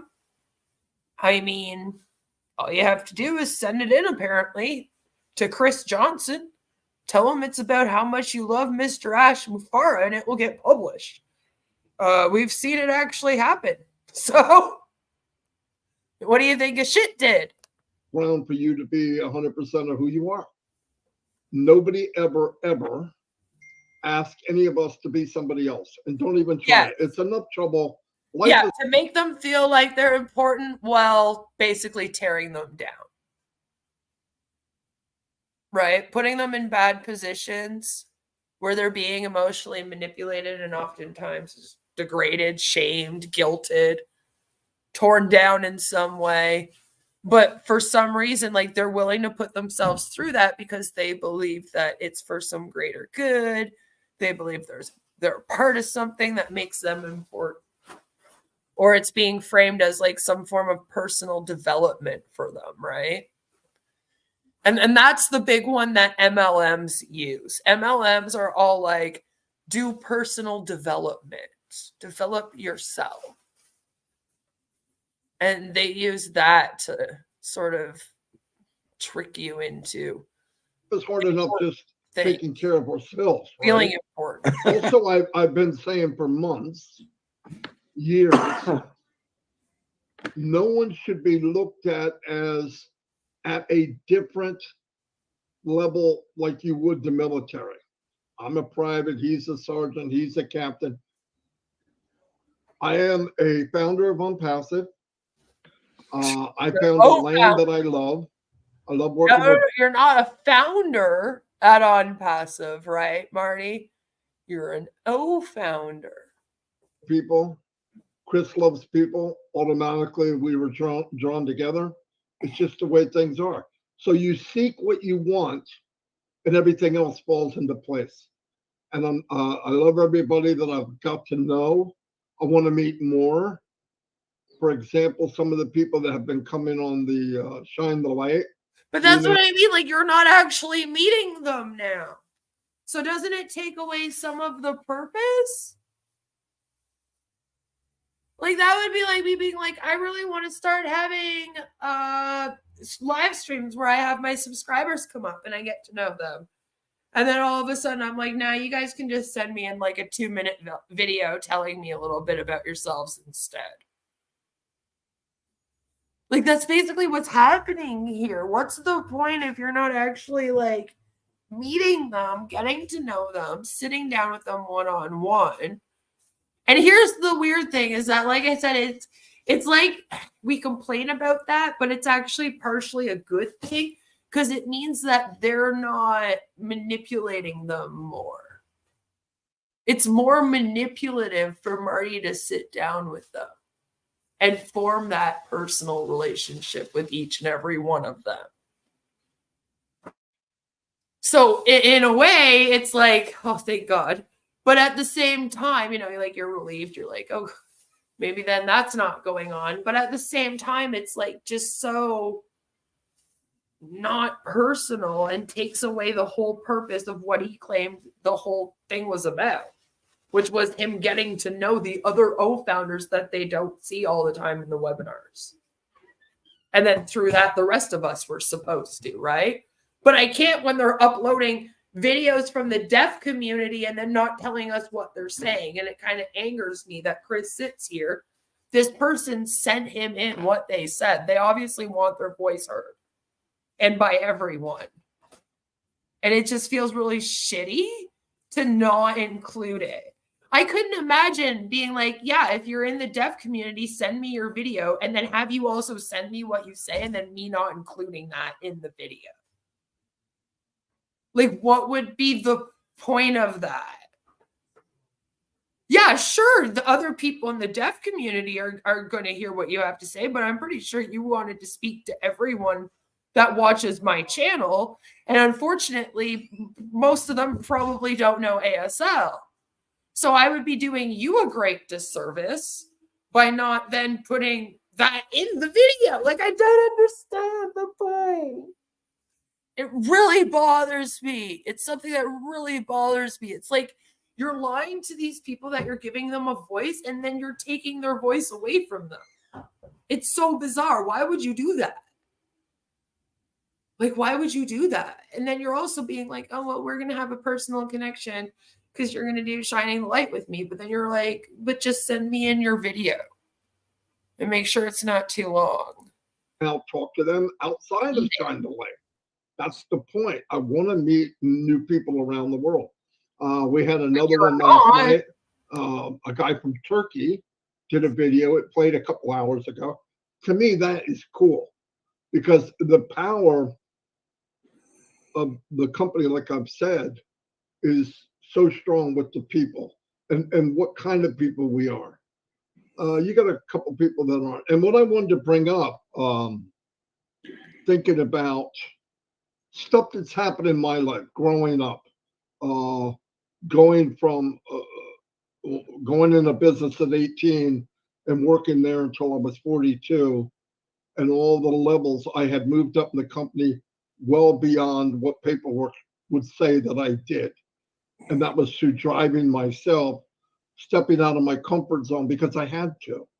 Why don't you talk more about that? That is more respectful to me. Like, I would have so much more respect for you if you taught people how to do that in their actual career than if you sat here selling this shit, Marty. Like, if that's true, which I have no reason to think that that's not true of you, I'm sure you did do that. I believe that you could have done that for sure. Like, why aren't you using that skill base then to teach other people how to do that in their job, how to work with more initiative at work, how to move up quickly in your company? See, you could be doing something similar, Marty, where you're kind of like a coach, but you're actually giving people good advice and in their actual careers where they're making a decent salary and shit. So they're not caught up in MLM scams. Like you said, where only 1% make money, right? But I would have a lot more respect for you and what you do. You know, it's what, do that instead, damn it. Here, I felt that I had to. Wasn't forced to. There was two things in my life early. I got married when I was 20. We've been married, 44 years. Are you sure? Are you yeah. sure? You better ask Don. No. that a Absolutely. I regret? got married in 80. 44. I just couldn't believe the number. When I was thinking about it, is it really that long? 44 years. And during that time of growing, I learned things. I learned things that I was bad at. And you got to be willing to change. I'm going to go through that because maybe you can, maybe it'll resonate with you. For one is being quick to judge. What? Wait, Marty was how old and she was 16? Maybe that's not okay. Lord, it just gets deeper and darker as we go. And what I mean by that is in my life, and there's two ways of this, and I found myself falling victim to it. One was you look at somebody, they look different, they sound different, and you could go to the positive or you could go to the negative. Now, a lot of people say, what do you mean by that? Doesn't make it sense. okay. Well, that doesn't make it okay. No, but to be fair, this would have been back, you know, Marty's got to be just a little bit younger than my parents. So this would have been in like the 60s or 70s. And you know, if he was like 19 and she was 16, there are Romeo and Juliet laws. We don't know when they started dating. They could have been dating in high school. I'm not really sure. But to me, I don't know what age it is in different states or different provinces because I don't need to know that information. Because I'm 38 and I'm married. But if I wasn't, if you were under 30, I would definitely not be interested. So I don't gotta worry about that. She was underage when they got married. Oh man, that's too bad. Oh, poor girl. Poor girl. Yeah, now this is what I think. I think poor girl gets married at 16. Probably grew up in a home where women were taught that all they could do was get married, have children. And when that happens, that's kind of what happened back then. You had a lot of people getting married 16, 17, 18, very popular ages to get married, because young girls didn't realize that they could go to college, they could get careers, they could do other things. I feel like some of the people not getting married as early has had to do with people needing to get educations in order to have careers. And most people don't want to get married while they're going to uni or college. They're like, no, I want money for that. So we're going to do that first. And then when we're done that, then we'll work on saving up money to get married and get a house and all the rest of that stuff. That's just kind of the way that life sort of goes now. But, back then, not as many women were going to school.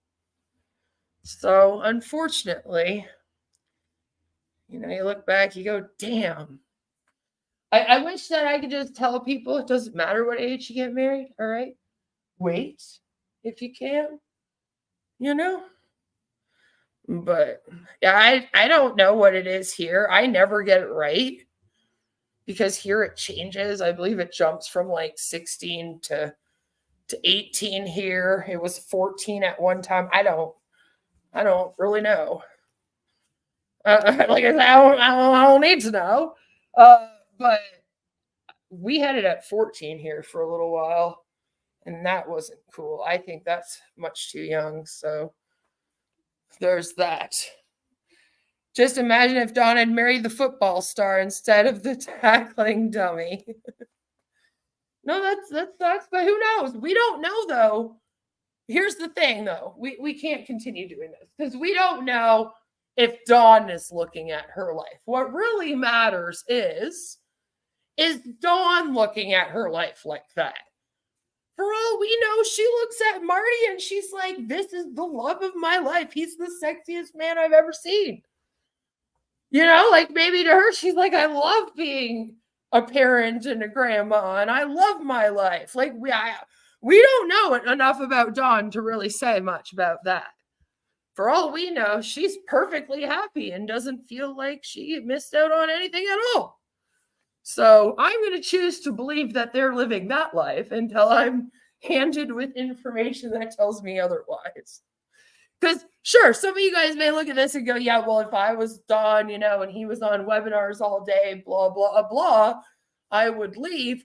But we don't even really know how brainwashed into this thing she is. She could be down with it too. She could be like, yeah, babe, get on that webinar. Make sure he knows you're his number one man. Like we don't really know what's going on in that house. But we have made some comments on it because I speak from the position of a wife. But at the same time, we really don't know. So I don't want to now get all sad and act like Dawn's out here feeling like she's missed out in life when really we don't know. For all we know, this man does it for her. Well, if you really go in deep, and all this is going to lead back to positivity. We're going too deep. It really is. It's going to lead to feeling better, healthier, and it's good for you. And this is what we're meant to be. And it's judging people so quickly. And yes, I did it. I would tell everybody in the world, oh, I don't judge people. I wait. But no, sometimes we do. I'm going to give you an example. And this is the worst type of judgment. And I'm going to explain what I mean. When somebody feeds you the judgment they have on somebody, and you go, yeah, and you accept that as the law. That's a big mistake. I've had people tell me, oh, this person's no good, this person's this person's that, and fall victim to, well, then they must be. I came into this world alone and naked, I'm leaving the same way. I try not to do that. Interesting you say that, because you expect everyone to just believe you and Ash Mufareh about this company. You tell people not to use Google.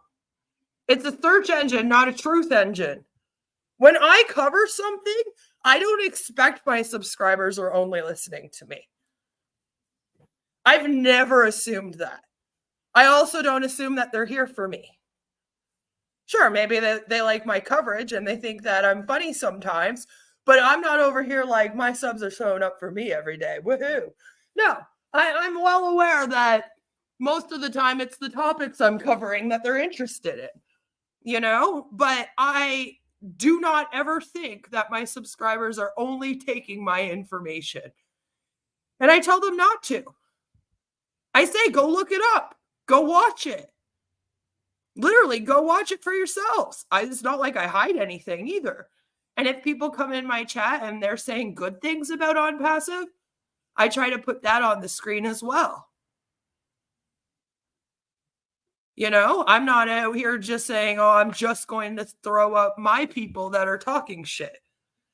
I also put up their comments that are saying, I love Onpassive and I love Mr. Ash and blah, blah, blah, because it helps me show the loyalty that they have to this thing when they're in here saying it, right? But I'm always assuming that people are also doing their own research, and I tell you to. You know, I say go look up the SEC case. We'll go through it, but definitely go read it for yourselves as well. You know, go Google. Read reviews and not the fake reviews that Ash made, the actual real public's reviews. And I keep trying to remind them that they don't have control over the public and what the public is going to think about this and how the public is going to receive this.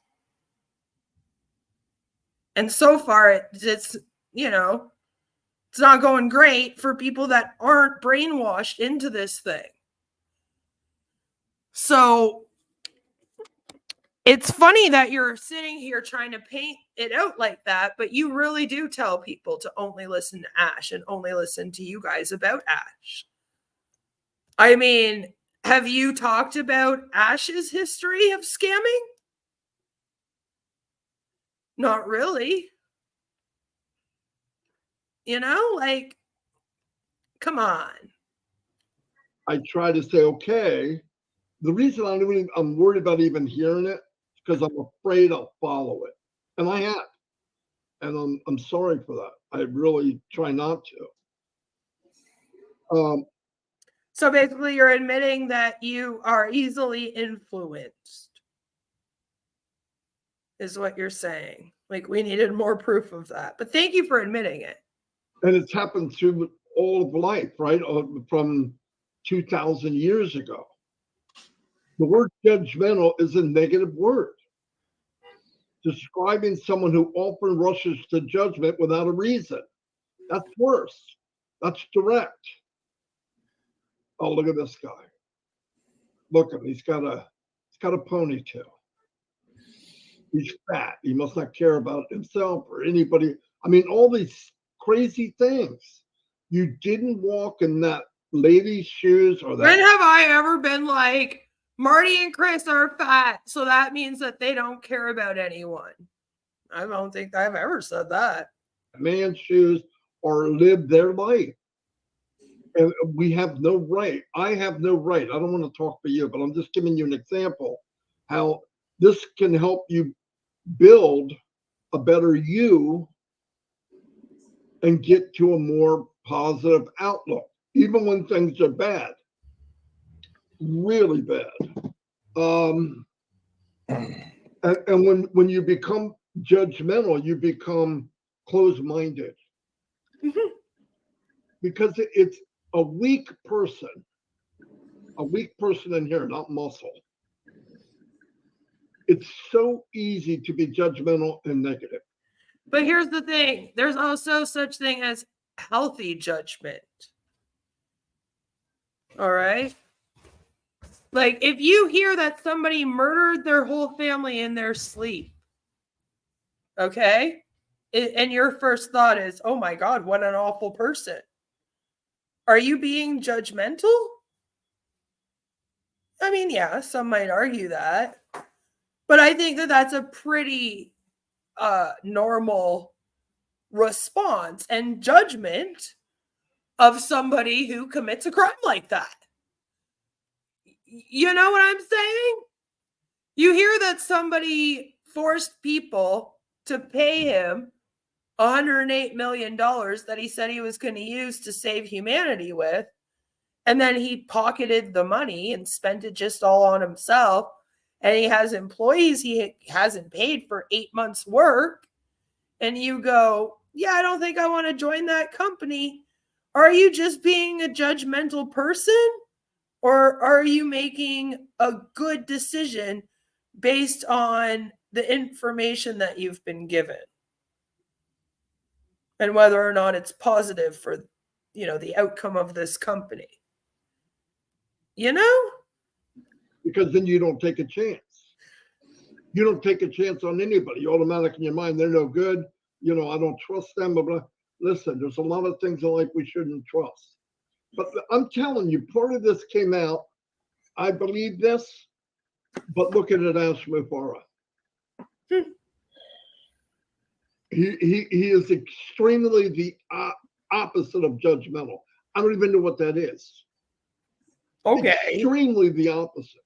That's a lie. And some people say it to a fault. I don't think it ever can be a fault.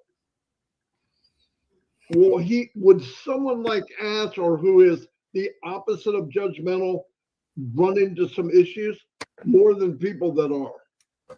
Why? Because he pushes ahead of it. He wants to think the best in everybody.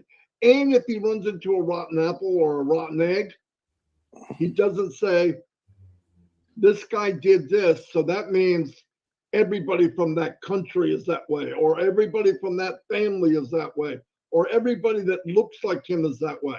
Nobody said that. I'm only saying this because it happened looking back as I was growing, and to be better at talking to people and understanding people with empathy and trying to understand how they feel, or even though you can't, like I lost my two brothers 2 years apart.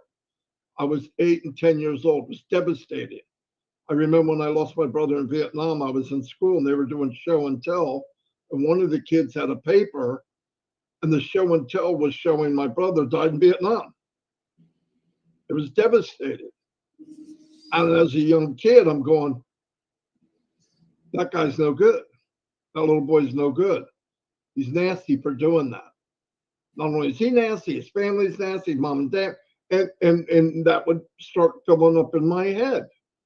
And all it was, a kid shared it. He didn't know how it would make me feel. How could he know? Looking back, I'm saying, but looking back and judging things. Here's the thing, is that most people don't hear one person's nasty and then think that their entire family and everyone they know is nasty too, do they? That doesn't seem normal to me. I understand it might be normal for a child, but here's the thing, Marty, you're a grown adult now. So, you can't be basing this off of how you felt about certain things as a child, because hopefully you've grown since then, right? So that's weird. To make a better me, try to help me be better. So don't do that. There's other things, like when you get to... All right. I remember, I think the other day, me and Chris looked at the speech. Oh, no. I copied the speech of Martin Luther King, and I put it in the chat. Chris looked at me like, wow, it's so powerful. You have to remind yourself. And by the way, I'm going to go all over the place because that's me. But I constantly have to remind myself.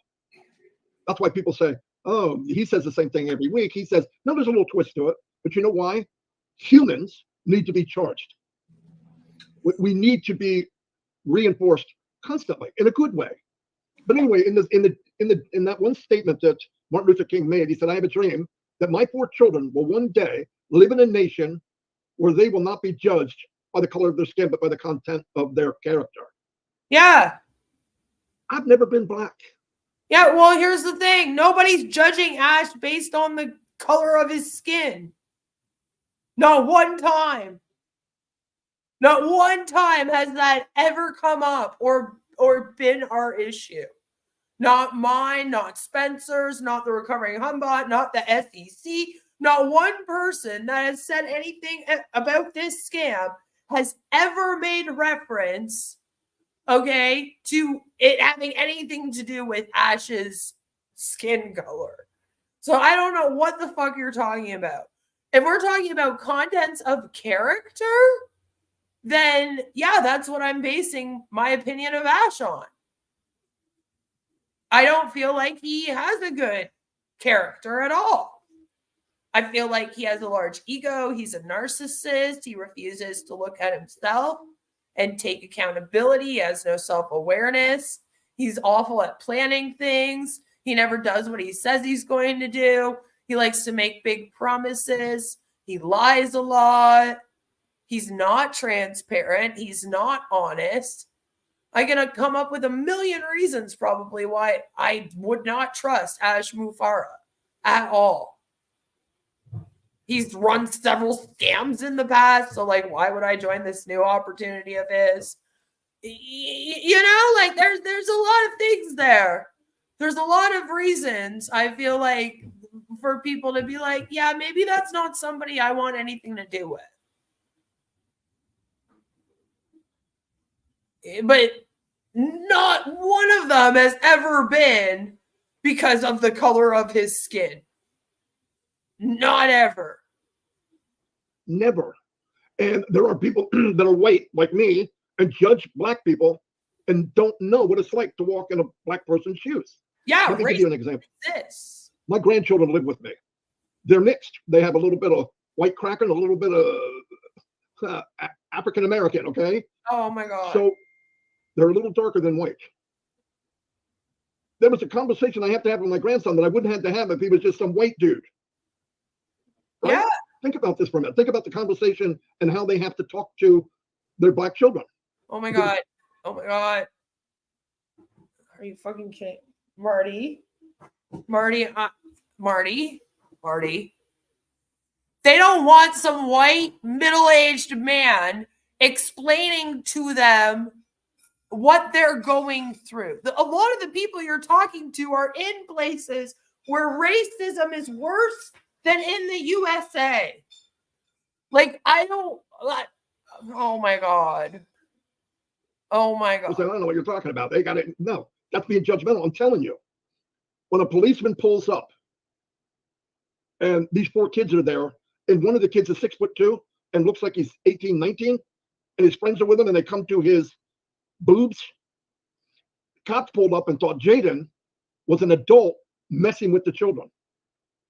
And because he's a young kid, he may not know what to say, what to do, and they get nervous, they throw him to the ground. I'm not saying that, I'm not blaming cops. This has nothing to do with that. Thank you for the super sticker. Oh, it's my buddy Guyana, the guy that's Monk from New York. the monk from New York. Thank you very much. That means a lot. So he came home and I thought for a minute, oh my God, that's judging. When the cops pulled up, they judge. Now, sometimes they have to do some kind of analysis. I get it. Because some judge killed a man a couple years ago, knelt on his neck until he died. Now, some people said, well, he was a drug dealer anyway. Yeah, I was an alcoholic. I would hope somebody wouldn't put their knee on my neck until I died. If it happened to a white guy, it would have been chaos. So whatever, just stop. We got to stop judging. But I told my grandson, when a policeman comes up, be very respectful, listen to every word they're saying, and do it. Don't be a smart mouth. Now, I would obviously tell my white son, but it's not as critical. Now, white people say, oh, he's full of crap. No, it's not. Things are different for everyone. And I'm not judgmental. I'm just telling you. Look, I guarantee, Mama, thank you for the super sticker. I'm telling you that when you go and you do stuff, and because the world is judgmental, prime example, when the flu came over from so-called China, we don't know exactly what happened. Doesn't matter. Somebody said something nasty. Everybody hated Chinese. To the point that an 80-year-old man's walking down the street. Not everybody. Came up, tackled him and beat the hell out of him. Not everybody hated Chinese people. Just the racist people hated Chinese people. Okay, the rest of us went, well, you're all fucking crazy. What's wrong with all of you? And then we told everyone to go get vaccinated. Okay? Don't say everybody hated the Chinese people. Were there a lot of people? Yeah. Yeah, all the bad people. Lately, all the bad people are making themselves known. And don't worry, people are taking note. But that's a little bit much. Like that guy had anything to do with what's going on in China. This has to do with Onpassive. He judged him for the whole. Judging Onpassive, because I assure you, that a police officer being racist is not at all even in the same realm as anybody speaking out about a fucking MLM scheme. Like two completely different issues. And one of the issues is that racism is such a big issue that I don't think we should be watering it down by comparing it to things that just aren't as bad as that. Okay, let's not do that. I don't know what any of this has to do with Onpassive. And I don't know what you're trying to imply here. Nation. Judge them for the whole nation. Come on, we got to, and I'm saying, it starts with that's drastic, but there's a little bit of judgmental. I've had people tell me, oh, this founder's no good, this one's no good, this one you can't listen to. I don't take it to heart. I can't live who I am and do that. There are some people that I talk to that don't get along with somebody else. That's okay. Abby, thank you. But I think we are, in Onpassive, we should be a non-color. We should be, let's just go by Ash Mufareh. Okay? We should be, or try to be, like him. Well, maybe Ash Mufareh shouldn't on webinars. All right, when a person of color goes on one of his webinars, say to them, oh, wow, you must be the darkest person in your whole country, huh? Because if anyone's been racist, it has been him. So, okay. A true Onpassive person, if you go by the person that's running this whole thing for us, I guarantee when Ash gets out of the car, walks up, he's got the Mideastern look, and he's judged as soon as people see him. Guarantee it. But it's going to take, we have to, listen, we're going to have money and we're going to go across the world. And we're going to change this world because of Ash Mufareh and his thought of making 1 million Mother Teresas. I don't understand what this story with his child and a police officer would have to do with Onpassive or anything to do with Ash. Like, is he trying to imply that the SEC is going after Ash's scam and trying to shut it down because Ash isn't white? Because that's not a thing either. Like, I don't understand. I'm trying to like find the connection or like why that would have even been brought up. But I can't really fault him for wanting to bring it up. At the same time, I am a parent and I've had to advocate for my child because she has disabilities. I haven't had to deal with what Marty's discussing here, but I can imagine that being the parent of a child that just went through that would be extremely, extremely angering and upsetting. So I don't know if I can blame him for wanting to bring it up. I just don't think that this is the right time or the way to go about it. And if he is using it to somehow manipulate people into trusting Ash or Onpassive, like, yeah, that's not good. You know? And I'm just kind of like, let's not do that. But at the same time, if later on down the line, if Marty wanted to dedicate a video to speaking out about the racism that his child faced, I would probably not be against that and would have some understanding as to why you wanted to do that. If that happened to him, I could see how you would be like, this is not good. We need to speak out about this behavior. I'm just a little confused because I believe that he's a Trump supporter along with Chris here. So, I mean, if that's how you feel, you're kind of on the wrong team, dude. No doubt about it. But a lot of that has to do with our character and who we are. When you hear negative and you hear someone judging somebody, tamper it down. Say, no, just hold on. Let's look at the good in people. I know it's hard to do sometimes. I'm not trying to tell you something that, oh, that's simple. I can do it. No, it's not simple. Listen to people with empathy. Yeah, like he did say that his grandson is 6'3" and he's a teenager, but they thought he was an adult messing around with the kids. My issue is, was that because he is a tall person, though? Or was it because he's a person of color? Because it sounds like it was more because of his size. You know, like if you're if you look like a grown adult male, and then the other teens that you're around are maybe smaller, I could maybe see how that mistake would be made, you know?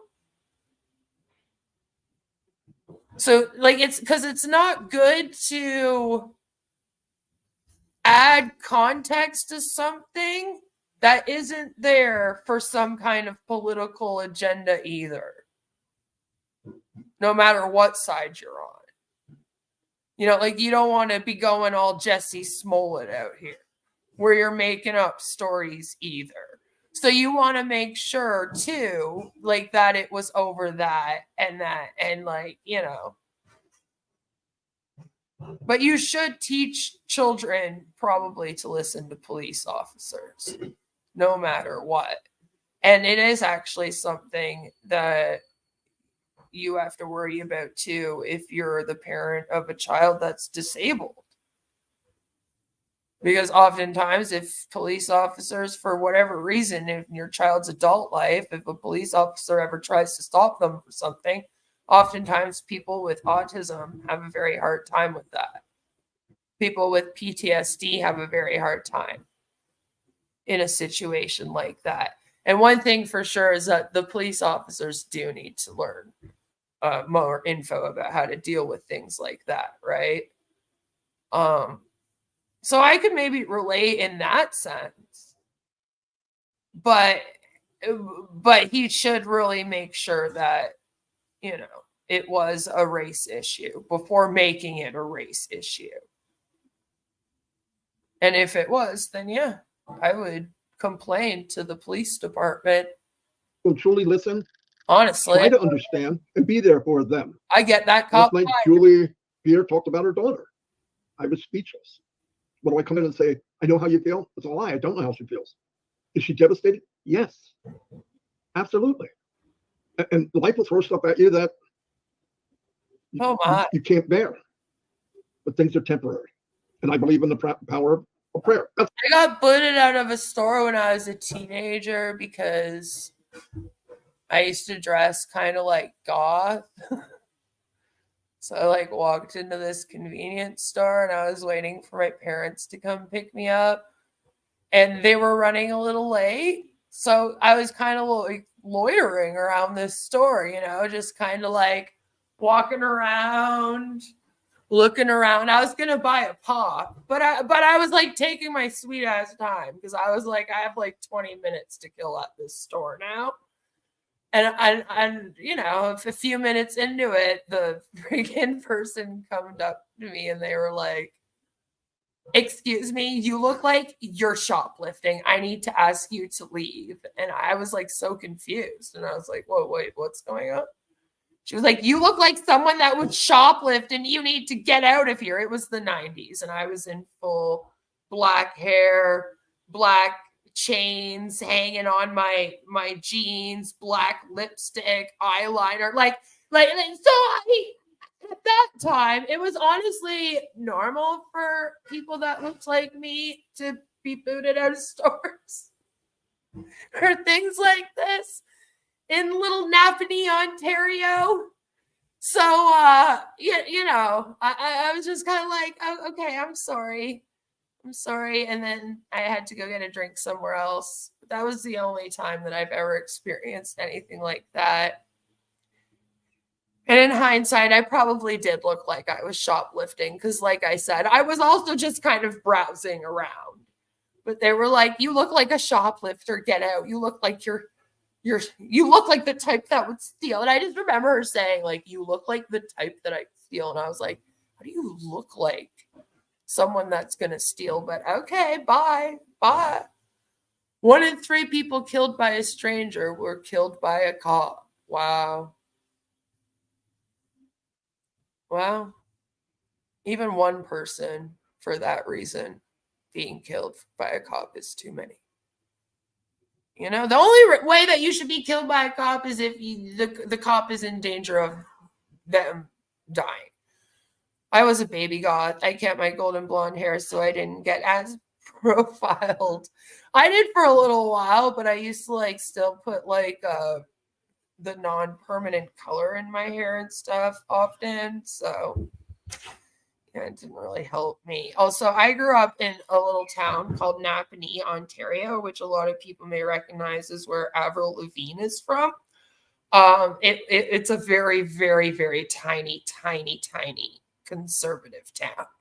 So our goth community, though, was quite large. We had a very big skater community and a very big goth community. And I was kind of, we were kind of a mixture of like skater goths. I don't know. Apparently they're called emo now or something. I don't know what I was, but that's where I grew up. So it was a very, very, very small town. And so it's not that weird that happened to me. I was probably like 12, 13. You know, I did the goth thing quite young. That's me.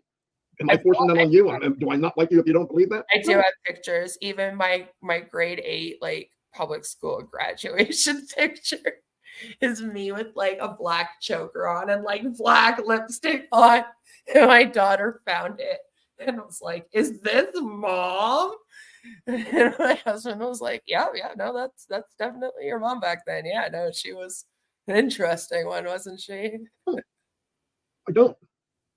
But I've seen too many things in my life. My mom never took us to the doctor. My whole life. All of us. Oh man, somebody got sick or there was a problem, we prayed about it. No joke. My whole life. I never went to like that though. Takara says, I have been able to get a lot of special privileges because people always thought I was white by the way I sounded on the phone. Like nobody should be getting special privileges for sounding white. Nobody. There should be no special privileges for anybody because of the color that they are. I'm not into it. I hate identity politics. Just you need to know that about me. I don't like identity politics. I grew up in a time where we had it like put into our brains that you do not judge people based on their gender identity, what race they are, who they love. You just don't do it. It just doesn't matter. All right? That's just it's part of who they are as a person, but none of it actually matters. You base them on how they treat you. You know, are they a decent person? And that's it. So I hate that. I mean, what does white sound like? Well, you know, I've heard some parodies of us white people, and yeah, that's pretty spot on. A Karen, maybe. See, like honestly, if you say that, that's what I think of. I'm like, oh, what? You sound like a Karen, or Dr. Thomas, or 25, like 26 years old. A Bob, like a Bob. I don't know. You know the white character that like Dave Chappelle used to do. Never, except when I was born, and she would have had a midwife, but my dad was in the military and we traveled around. Everything was prayer. I thought it was normal growing up. So I went to a neighbor and one of my friends got sick and they've got aspirins and all these things this kid's taking. I'm thinking to myself, wouldn't it be easier just to pray to God and let him take it away? That's how much, and for them, I'm naive. But it wasn't that way for me. Prayer answered everything. Anyway, I just want to say that. But let's not judge, okay? Let's not judge. And sometimes we judge because we have a problem. We feel something. We feel inadequate. But if you point out somebody else, maybe you feel better. That's horrible. I'm going to give another story, and I'm not trying to get religious, but when Jesus went onto the Mount of Olives, the story, it was early in the morning, and he went into the temple, and all the people came unto him, and he sat down and was teaching them. He's Jesus, okay? That's what he did. He was teaching people about a new way, because the law changed. Remember, at that point, the day he was crucified, the law of Moses now went into the law of Jesus and salvation, where we are now, if you know Christianity. I don't try to quote Bibles and all that. I can't, but it's in here, right? Like Onpassive is in here. And scribes and Pharisees come up and they drag this lady up. Now remember, the scribes and Pharisees, what they were really trying to do is catch him saying something or not obeying Moses' law. That's the reason they did it. Now, obviously, Jesus had discerning, right, more than probably anyone else, and he knew what they were trying to do. Yeah, but here's the thing. If he's not breaking the laws, then he doesn't have to worry. Right? See, like if I was in that position, I'd be like, oh, okay, that's fine. I'm not doing anything wrong. So, so I'm good to go. Like, you can try to catch me doing something wrong all you want. I'm good. Like, I don't, you know what I'm saying? And they brought this lady up that was caught in adultery, caught in the act, it says. And when they had set in her midst, they said unto him, Master, hey, this lady, she was caught in the act of adultery. That's when the Pharisees and all these are thinking, now Moses' law commanded us that such thing, they should be stoned. That's what they're saying to Jesus. You know, Moses' law said they should be stoned. What do you say? Trying to trap them. Let's put it in today's words. They were trying to trap them. Then he said unto them, as they said to him, they're trying to tempt him, that they may have accused him, right? So if you Right, don't go he's by even using like the Bible language. And then he said unto him, like, you don't talk that way. And he said unto him, no, that's how the Bible is written. Stop this. the law, okay, now we can arrest this guy because of what he Stop did. it. He said, no, if Jesus came up and made a commandment at the time, no, don't do that. You shouldn't do it. Don't judge her. He'd be in big trouble. But he wasn't done with his work yet. It wasn't time for him to go to be crucified. But Jesus stooped down on the ground and with his finger wrote on the ground. Okay, today's terms, he's doodling. He just run his finger, writing stuff, whatever, like you do. He acted like he didn't hear him because wisdom's starting to kick in. So they kept asking, hey, we got this lady here. We caught her. You know what the law says? We should be throwing rocks at her and kill her. And he finally stood up and he said, he that is without sin among you, let him first cast a stone at her. Okay. He said, okay, here's what we're going to do. Whoever doesn't have sin, starting with whoever, you start casting stones. And then he went back down and started doodling and writing in the dirt. And they that heard it, being convicted of their own consequences, they started thinking, wait a minute, I got sin. The next one, the next one, the next one. And beginning at the oldest, even unto the last. And they left one at a time. Yeah, this isn't a cult. We're just having a whole sermon right now. And the only thing left was the woman. And he said to the lady when he stood back up, and he said, I see that the people that accused you have left. And the woman said, yeah, they're gone. And he said, so no man condemned you? She said, no. She said, no one. And he said, and Jesus said to her, neither do I condemn thee. Go and sin no more. That story seemed like a private story, but thousands of years later. Sounds like a story of another man forgiving a woman for cheating on her husband before her husband had a chance to, if you ask me. But I don't know. I don't know. It's like, why wasn't any of Jesus or any of these other people's business? Yeah, you know, what if the husband wasn't ready to forgive her yet? I think it's up to the husband more than anyone. But I mean, what do I know about marriage? I've only been married for like 11 years. Later we hear it. Why? So we could learn from it. Hey, we should do this. We should do that. One time all the disciples came up and there was another group of people that were talking about God, but they weren't really with them. So they went back to Jesus and said, hey, shouldn't something be done to them? Blah, blah, blah, blah. And he goes, no, leave them alone. They're thriving to do good. And you shouldn't be judging them. You have no right. Anyway, I hope I didn't bore people, but I just want to say all of these little tools, personal tools, because let's remember, Ash has all the tools for physical tools or digital tools. Anyway, I think that was that came to me last night and this morning, and I thought, you know, that's what I want to talk about. So I want to thank everybody. I'm done for right now, but I think if we work on that together. So the next time that somebody of the Catholic or Christian religion judges somebody in the LGBTQ, make sure that you tell them this story of how you're not supposed to throw these stones. And really try to look at the good in people. Yes, you will get more grief sometimes. Telling you, our community is going to start using the Bible too. Damn it! But the outcome is amazing because people will be coming into this company because of the heart and because our character and that we care and we show that we care. It's not lip service. We don't judge so quick. See, and Angel says Jesus' point was that they had no place to judge her because they were all as guilty as she was. Let's not forget they didn't drag the man she was with up there. And what does this have to do with Onpassive?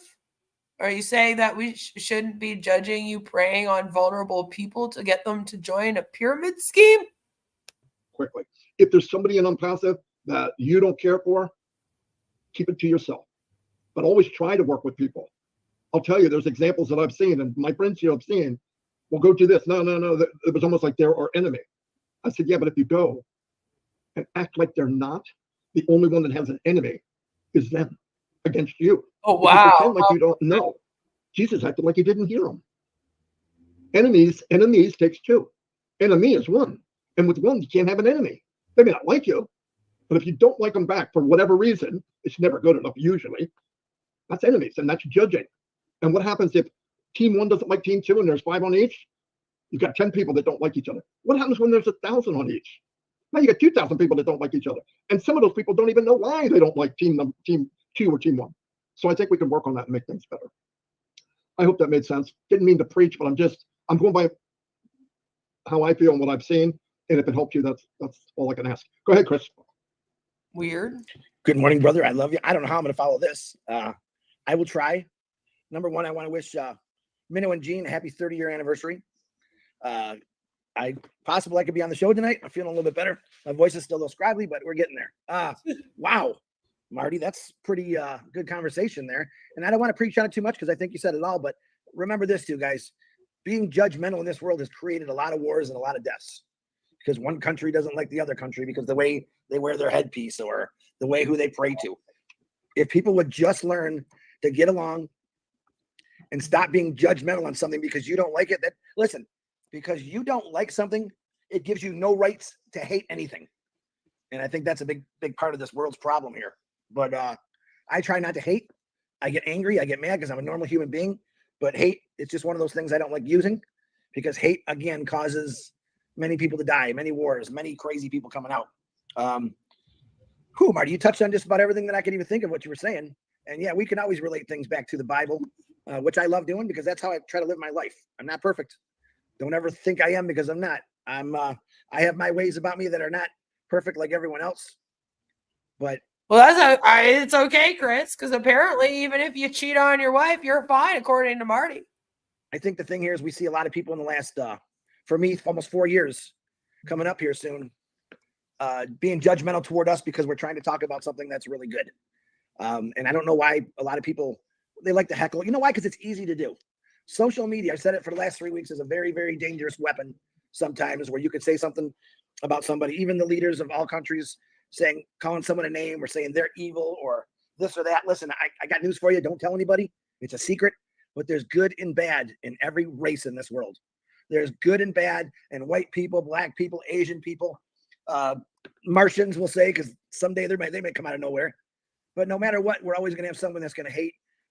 Dude, like, what racial stuff is going on in Onpassive right now? Like, what racism are they even fucking talking about? When did anyone do any racism? I'm so confused. And people hate people because of the color of their skin. I'm white. You two are white. Red's white. What? I'm reacting to you. What are you talking about? You're not born to hate. You're taught to hate. You're taught to even judge. And I literally have an audience too that's global. I just don't have to sit here and like brag about this all the time. That's weird to me. Like, that gives me the same vibes as like I have 3 black friends. Like, no, like it's just not something that you really just think about. I don't know. Am I weird? your grandparents, because believe it or not, a lot of them didn't know any better. I was brought up in a pretty good family. My parents were raised in Detroit. I heard a lot of stories from my father, and what they saw coming in Detroit back then, they all got judgmental. Oh my gosh, he's a killer. He's a rapist. He's whatever. You know, it's not true. Don't believe people when they say that. Study for yourself. I had a guy at work one time. I might have told this story. A young African-American, black, however you want to call him, better tan than me. He said, they call me yard dog. Are you racist? I said, I've never been racist. Surely you're not talking about me calling people rapists that aren't rapists. Tell you what, if you punch me in my nose, I'm going to be mad at you, but I'm not going to hate the entire race. And that's what happens sometimes. Someone gets hurt or injured or in a fight with another person of maybe a different religion or a color. Next thing you know, for some reason, people are programmed in their mind to hate the whole race. Oh my God, what is going on at Onpassive? Right after that was blown up. Why are people at Onpassive being racist and hating on each other? Yeah, guys, you all have to stop this madness. All right? Just don't even talk about race. Honestly. Muslims, right? They couldn't get on a plane. They couldn't do anything. Very, very unfair how people treat people in this world today. How governments treat people. You know, we do have people that are starving in a lot of countries right now because of governments. What's his name? Jin Young, whatever his name is. All right. He's an idiot. I'm sorry. I'll be judgmental of him. He's letting his own people starve. Why he lives like a king and he doesn't care. Wait, who? In this world today. How governments treat people. You know, we do have people that are starving in a lot of countries right now because of governments. What's his name? Jin Young, whatever his name is. All right. He's an idiot. I'm sorry. I'll be judgmental of him. He's letting his own people starve. Why he lives like a king and he doesn't care. Well, I'm going to let y'all know is me. I know Marty. I definitely know Ash Mufareh does care. And we don't care color, religion, size, disability. We do care about everyone. And when we get on here and we talk to you every day about this amazing company that's going to completely change the world and better it, we're doing that for a reason. This isn't a platform. I'm going to come on here and talk about God and my religion because I really do respect our religion. Did Kim Jong-un tell them that Onpassive couldn't go there or something? What is happening right now? I think my personal opinion is everyone prays to the same God. We just got different ways of talking about it. But I shouldn't hate anybody for praying a different way or wearing different clothing or even have a funny name. Okay? Non-judgmental, by the way. Sometimes, listen, I got a pretty good sense of humor. And we might have had a fast one pulled on us the other day, but it's okay. It happens. It's on my YouTube. I'm not taking it down if you don't know about it. Okay? Why am I not taking it down? Because I didn't want this. Oh, God, we got to listen to that again. That was good. Don't know about it. Okay? Why wearing different clothes? I'm going to let y'all know is me. I know you care about everyone. And when we get on here and we talk to you every day about this amazing company that's going to completely change the world and better it, we're doing that for a reason. This isn't a platform. I'm going to come on here and talk about God and my religion because I really do respect our religions. I think my personal opinion is everyone prays to the same God. We just got different ways of talking about it. But I shouldn't hate anybody for praying a different way or wearing different clothing or even have a funny name. Okay? Non-judgmental, by the way. Sometimes, listen, I got a pretty good sense of humor. And we might have had a fast one pulled on us the other day, but it's okay. It happens. It's on my YouTube. I'm not taking it down if you don't know about it. Okay? Why am I not taking it down? Because I didn't want this person, whoever it was, to be let down. Yep, the name is funny. It's funniest name I've ever heard. And I won't say it, but you can go to my YouTube and you can watch it yourself. I had the other channels tearing me apart, judging me, saying I don't watch videos, and this is newsflash to all of you. Marty and I watch all the videos. All right? Oh, yeah? We don't just monitor them. We watch them because we're supposed to watch them. We want to understand how people think, where they're from, even if it's in sign language. He still doesn't understand what happened here. And I read you guys' comments. It's so weird because he acts like this is his... Anyway, you know what? Just go on, Chris. I'm learning sign just by watching these individuals, which I love. But hey, okay, you got one over on us. But guess what? I'm not taking it down because it was kind of funny. I chuckled. And the individual that did it, Good for you, man. You got one over. Matter of fact, you didn't hurt me, but you made me laugh, and that's okay. I don't like laughing at other people's disabilities or their expense. But you know what? Hey, I don't hate you. Should I hate you? Or should I hate these other YouTube channels that are negative toward us? Excuse me. No, I don't hate you. You weren't supposed to hate him. He did it to be funny, but it was also supposed to open up your eyes a little bit as to what you guys are doing with your shining the lights. And that seems to have totally got lost here.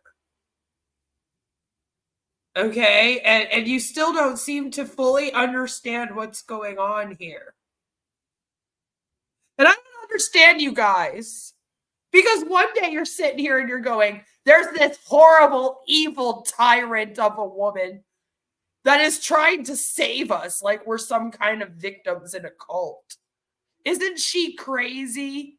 And then the next day you're going, she hates us. She's attacking us. Well, I can't be trying to save you too well then if I'm attacking you and hating. How am I going to save you? So do you want me to care and to try to save you from this thing and from yourself? Or do you want us to just kind of critique it and sit back and let you do your thing? You know, like what do you want from the public? I might not always like with you. I might not always agree with you, but there's no reason to hate you. You're entitled to your opinion. I'm entitled to my opinion. We all have opinions, but mine's always right. Don't forget that. This is the greatest company in the world. I will continue to say that. Marty DeGarmo will continue to say that. We're not racist. We're not bigots. We're not cult members. We're none of those things that a lot of people say about us. What we are is average people that want something that everyone wants, a better life, better finances. Did I call them racist or bigots when we were reacting to that video? Like, literally, though, did I? Because I don't believe that I did. It had nothing to do with race. I said that you don't know how to think and how to proofread, that you obviously don't really care about what these people are saying to you.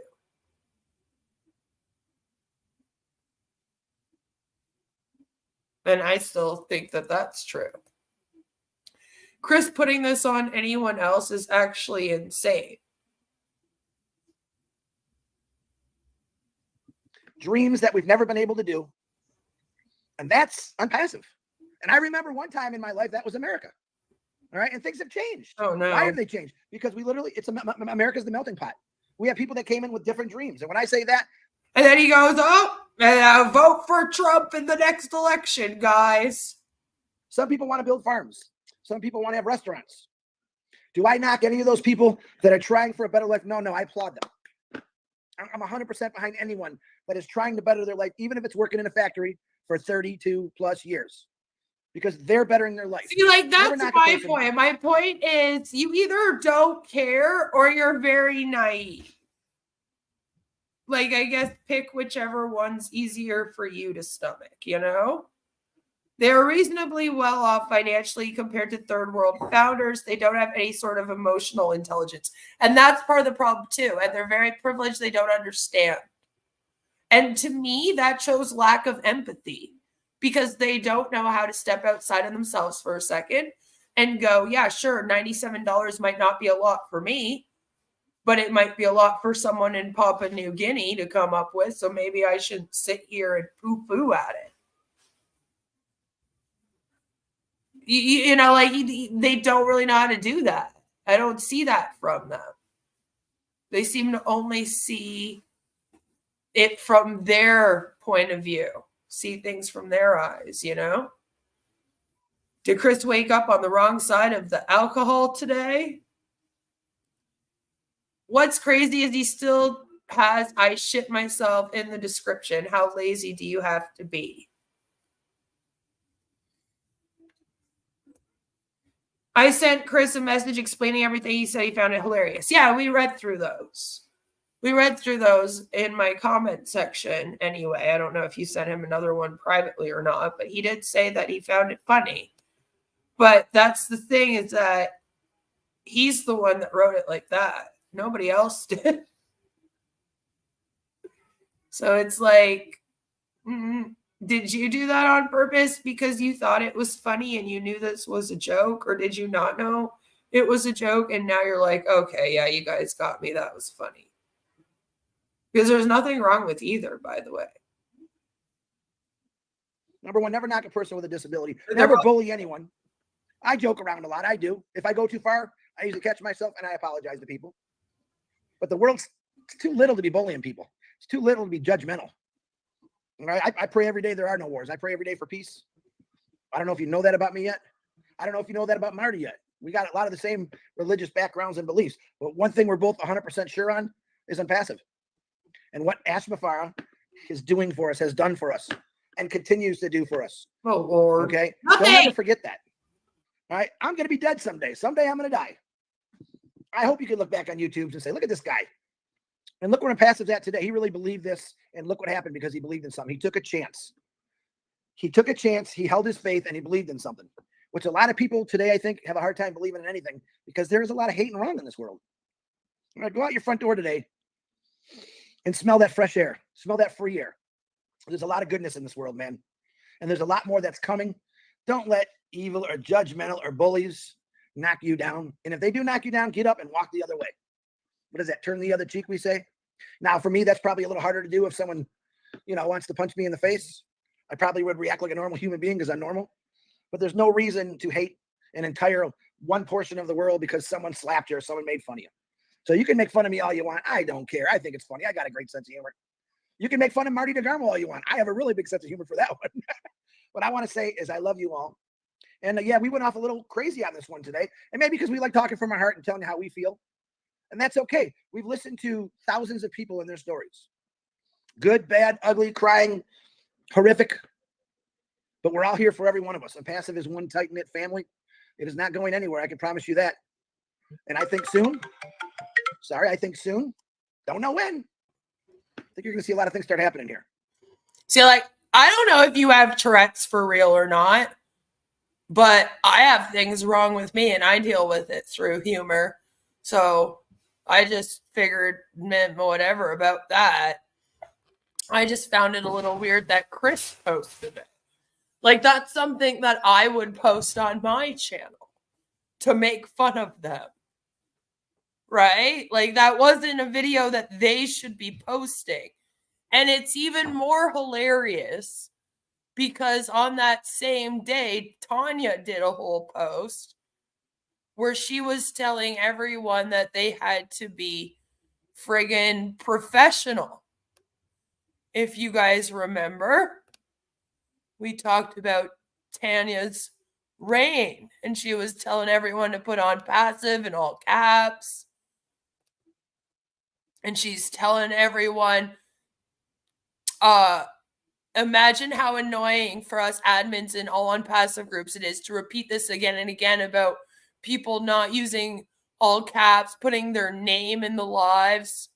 We don't allow links to other YouTube channels because of the personal links or QR codes. 99% of them have. Just a few that Marty allows, and there's a reason behind it. Acting like they're so careful about their platform and what they put up there, and that everything that they do is to make Ash and the company look professional and good. And on this same day is the day that video is posted to Chris Johnson's channel. So it's what the fuck are you talking about, Tanya? What are you talking about with this?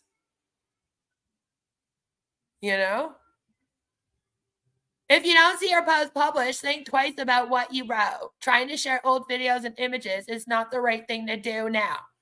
Well, was it right for Chris to share out that a shit video? Because that goes against everything that she just said here. You want to be mad at people not writing Onpassive in all caps. But then you do things like that and you're like, that's okay. It's hilarious. Yeah, for us over here, but it's not supposed to be for you. You're not supposed to find that hilarious, right? I don't know. It's just weird to me. It's weird to me. Gina Leva is so weird. I don't think she's quite right in her thinking. I don't think so. Normal people tend to wake up to the scam before 6 years. Sometimes not. There are people that have been in cults for 20 years that never wake up. It depends on a lot of factors, how deep the manipulation is, how bad is the coercive control. Depends on the influence continuum, how much influence it has on your life and how much you can be influenced individually. And as Marty states here during this, he gets influenced very easily. Right? Jean stays under the radar a lot, but is low-key one of the most brainwashed and weirdest. Yeah. She's very much a normal person, even has a corporate background. She's a real head scratcher. Well, a lot of people do. They don't want people that aren't educated and aren't intelligent and aren't in positions of power in cults. Why do you think Scientology wants everyone in government and all of Hollywood in them? They don't want people that aren't successful. They don't have lots of money. You want people that have money too, which is weird because this one seems to also prey on people in areas that don't have money. Chris thought that guy was one of your friends or followers. Who, this guy? OPS shit is West, by the way, in case anybody didn't click yet. I've tried to make it quite obvious. Surely some of you are aware of this. Apparently we needed to make it more obvious. But yes, a lot of people were picking up on that. A lot of people already mentioned it during the stream today at some point. The iron fist of the all caps mantra. And Mr. Odit is me too. Those are my only personas online at all, apart from Wes, who I actually am. Yeah. I laughed. It's hilarious that Chris posted such an off-the-wall video as if it were for real. Like, that's what I mean, though, is that, like, it's one thing for me to post it. It's another thing for him to post it. And then when I say that he shouldn't have posted it, he goes straight to, oh, well, why? Because the guy has Tourette's and a funny name? Like, no, that wasn't what it was at all. The funny name was supposed to clue you in that it's not a real O-Founder video. But you, like, missed the whole point of the whole thing and then uploaded it. And then we were like, oh, okay. Well, that was interesting. Chris is just a useful idiot for scammers smarter than he is. And is it my fault that this happened? Partially.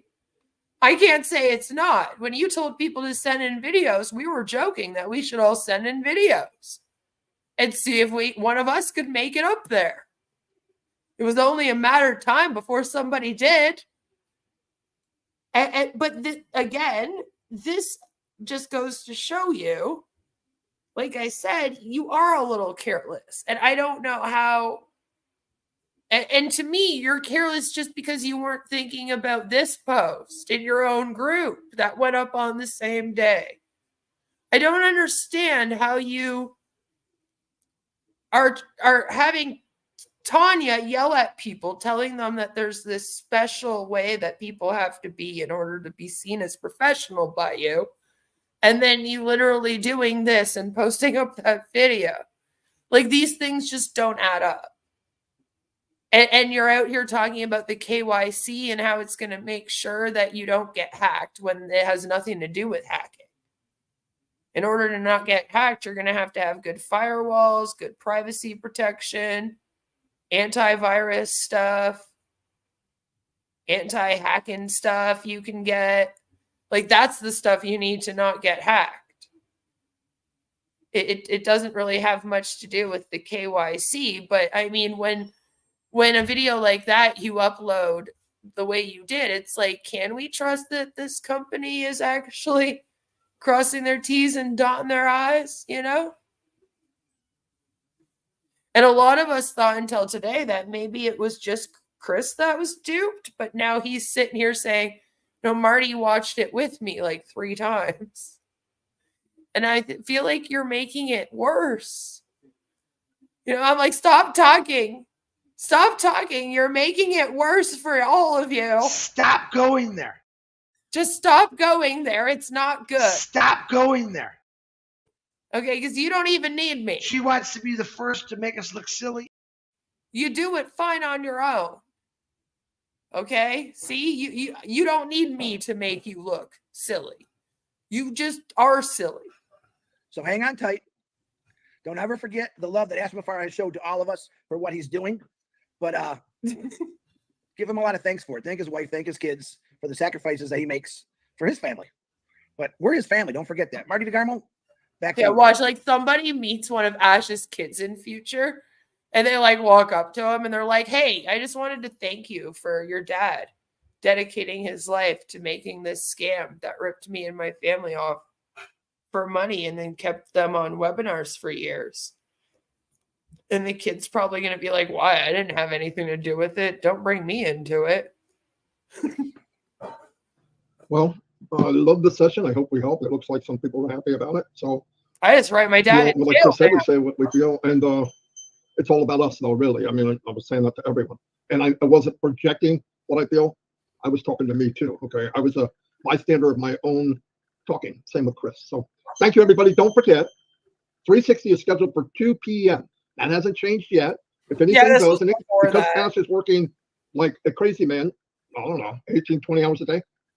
If he came back in an hour and said, I can only come at 12, we'll change it. But right now, it's at 2 o'clock.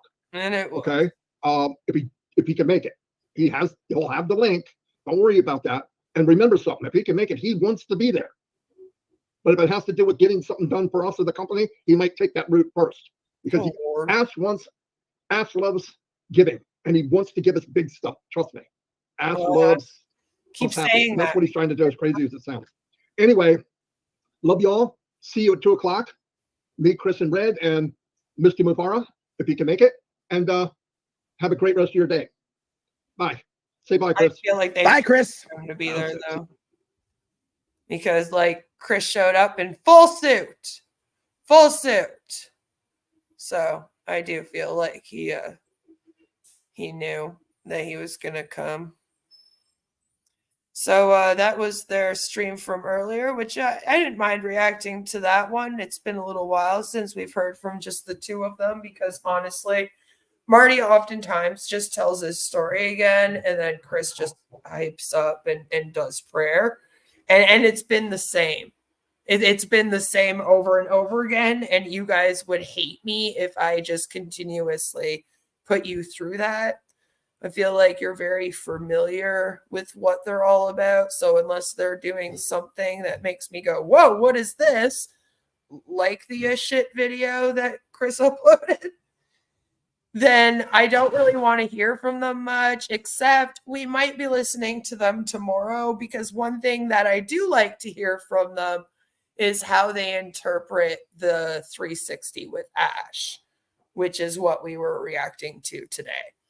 So I always find that interesting. I like to see how they kind of word it, because they are the ones that everyone's supposed to be listening to here in this scam, right?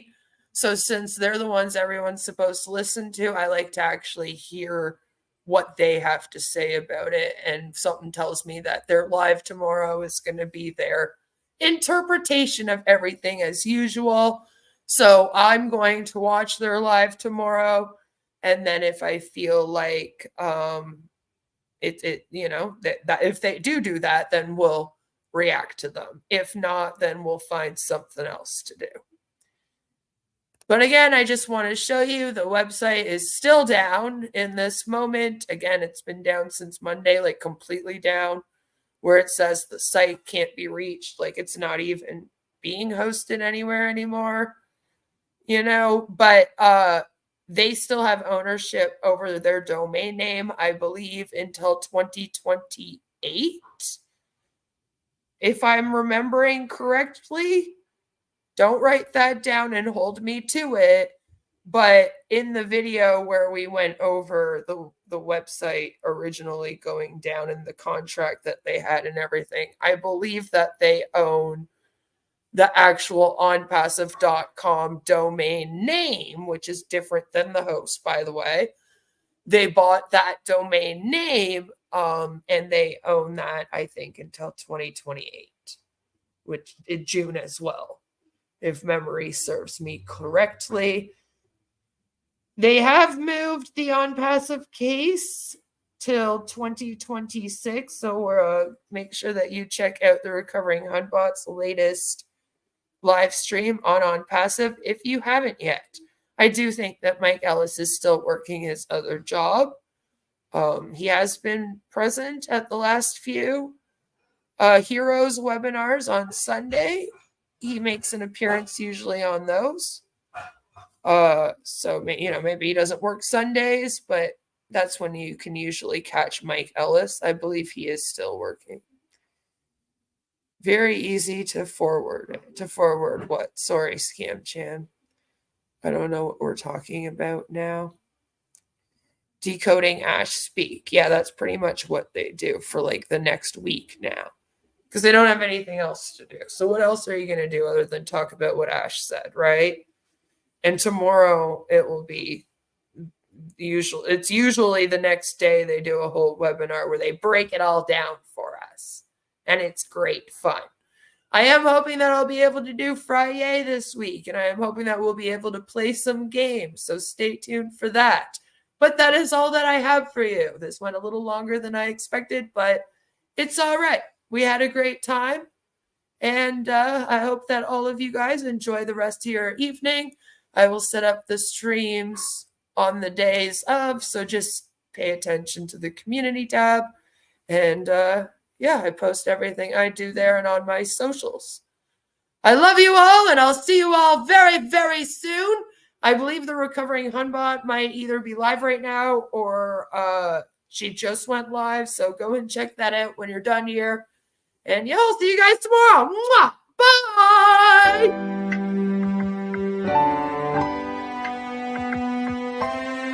My name is Ash Mufareh, and I'm your friend.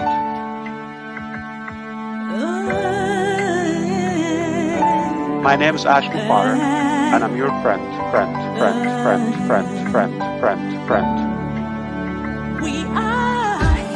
I'm Mike Ellis, by the way.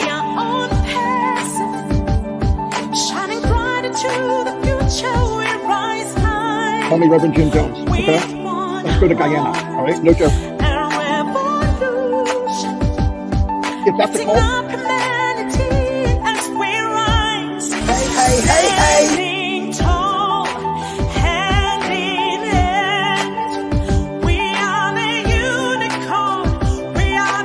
And I'm your friend.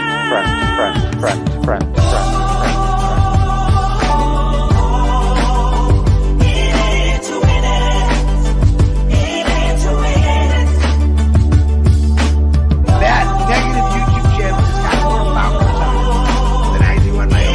And it breaks my heart. And I'm your friend.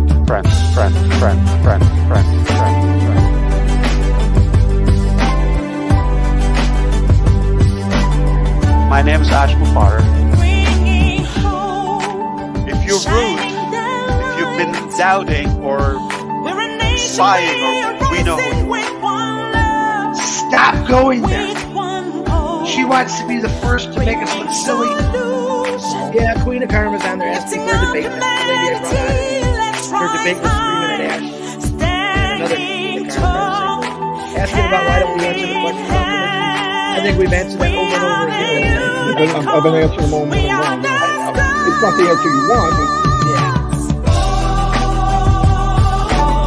call me Reverend Jim Jones, okay? Let's go to Guyana, all right? No joke. All right, this is a great way to start your day. Come here and tune in to crazy men talking about their experiences.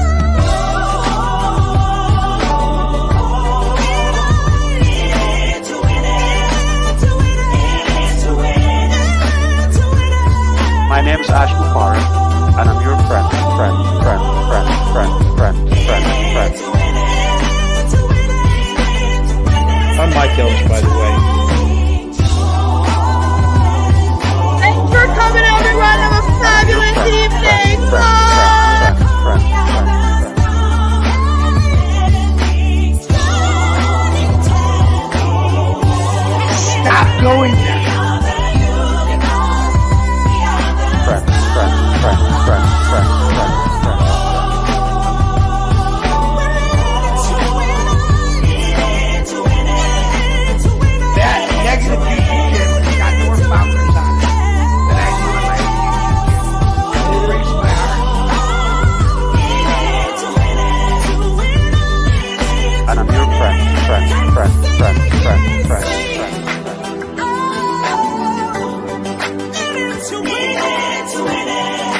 going there. Yeah, Queen of Karma's down there. My name is Ash Mufareh, and I'm your friend.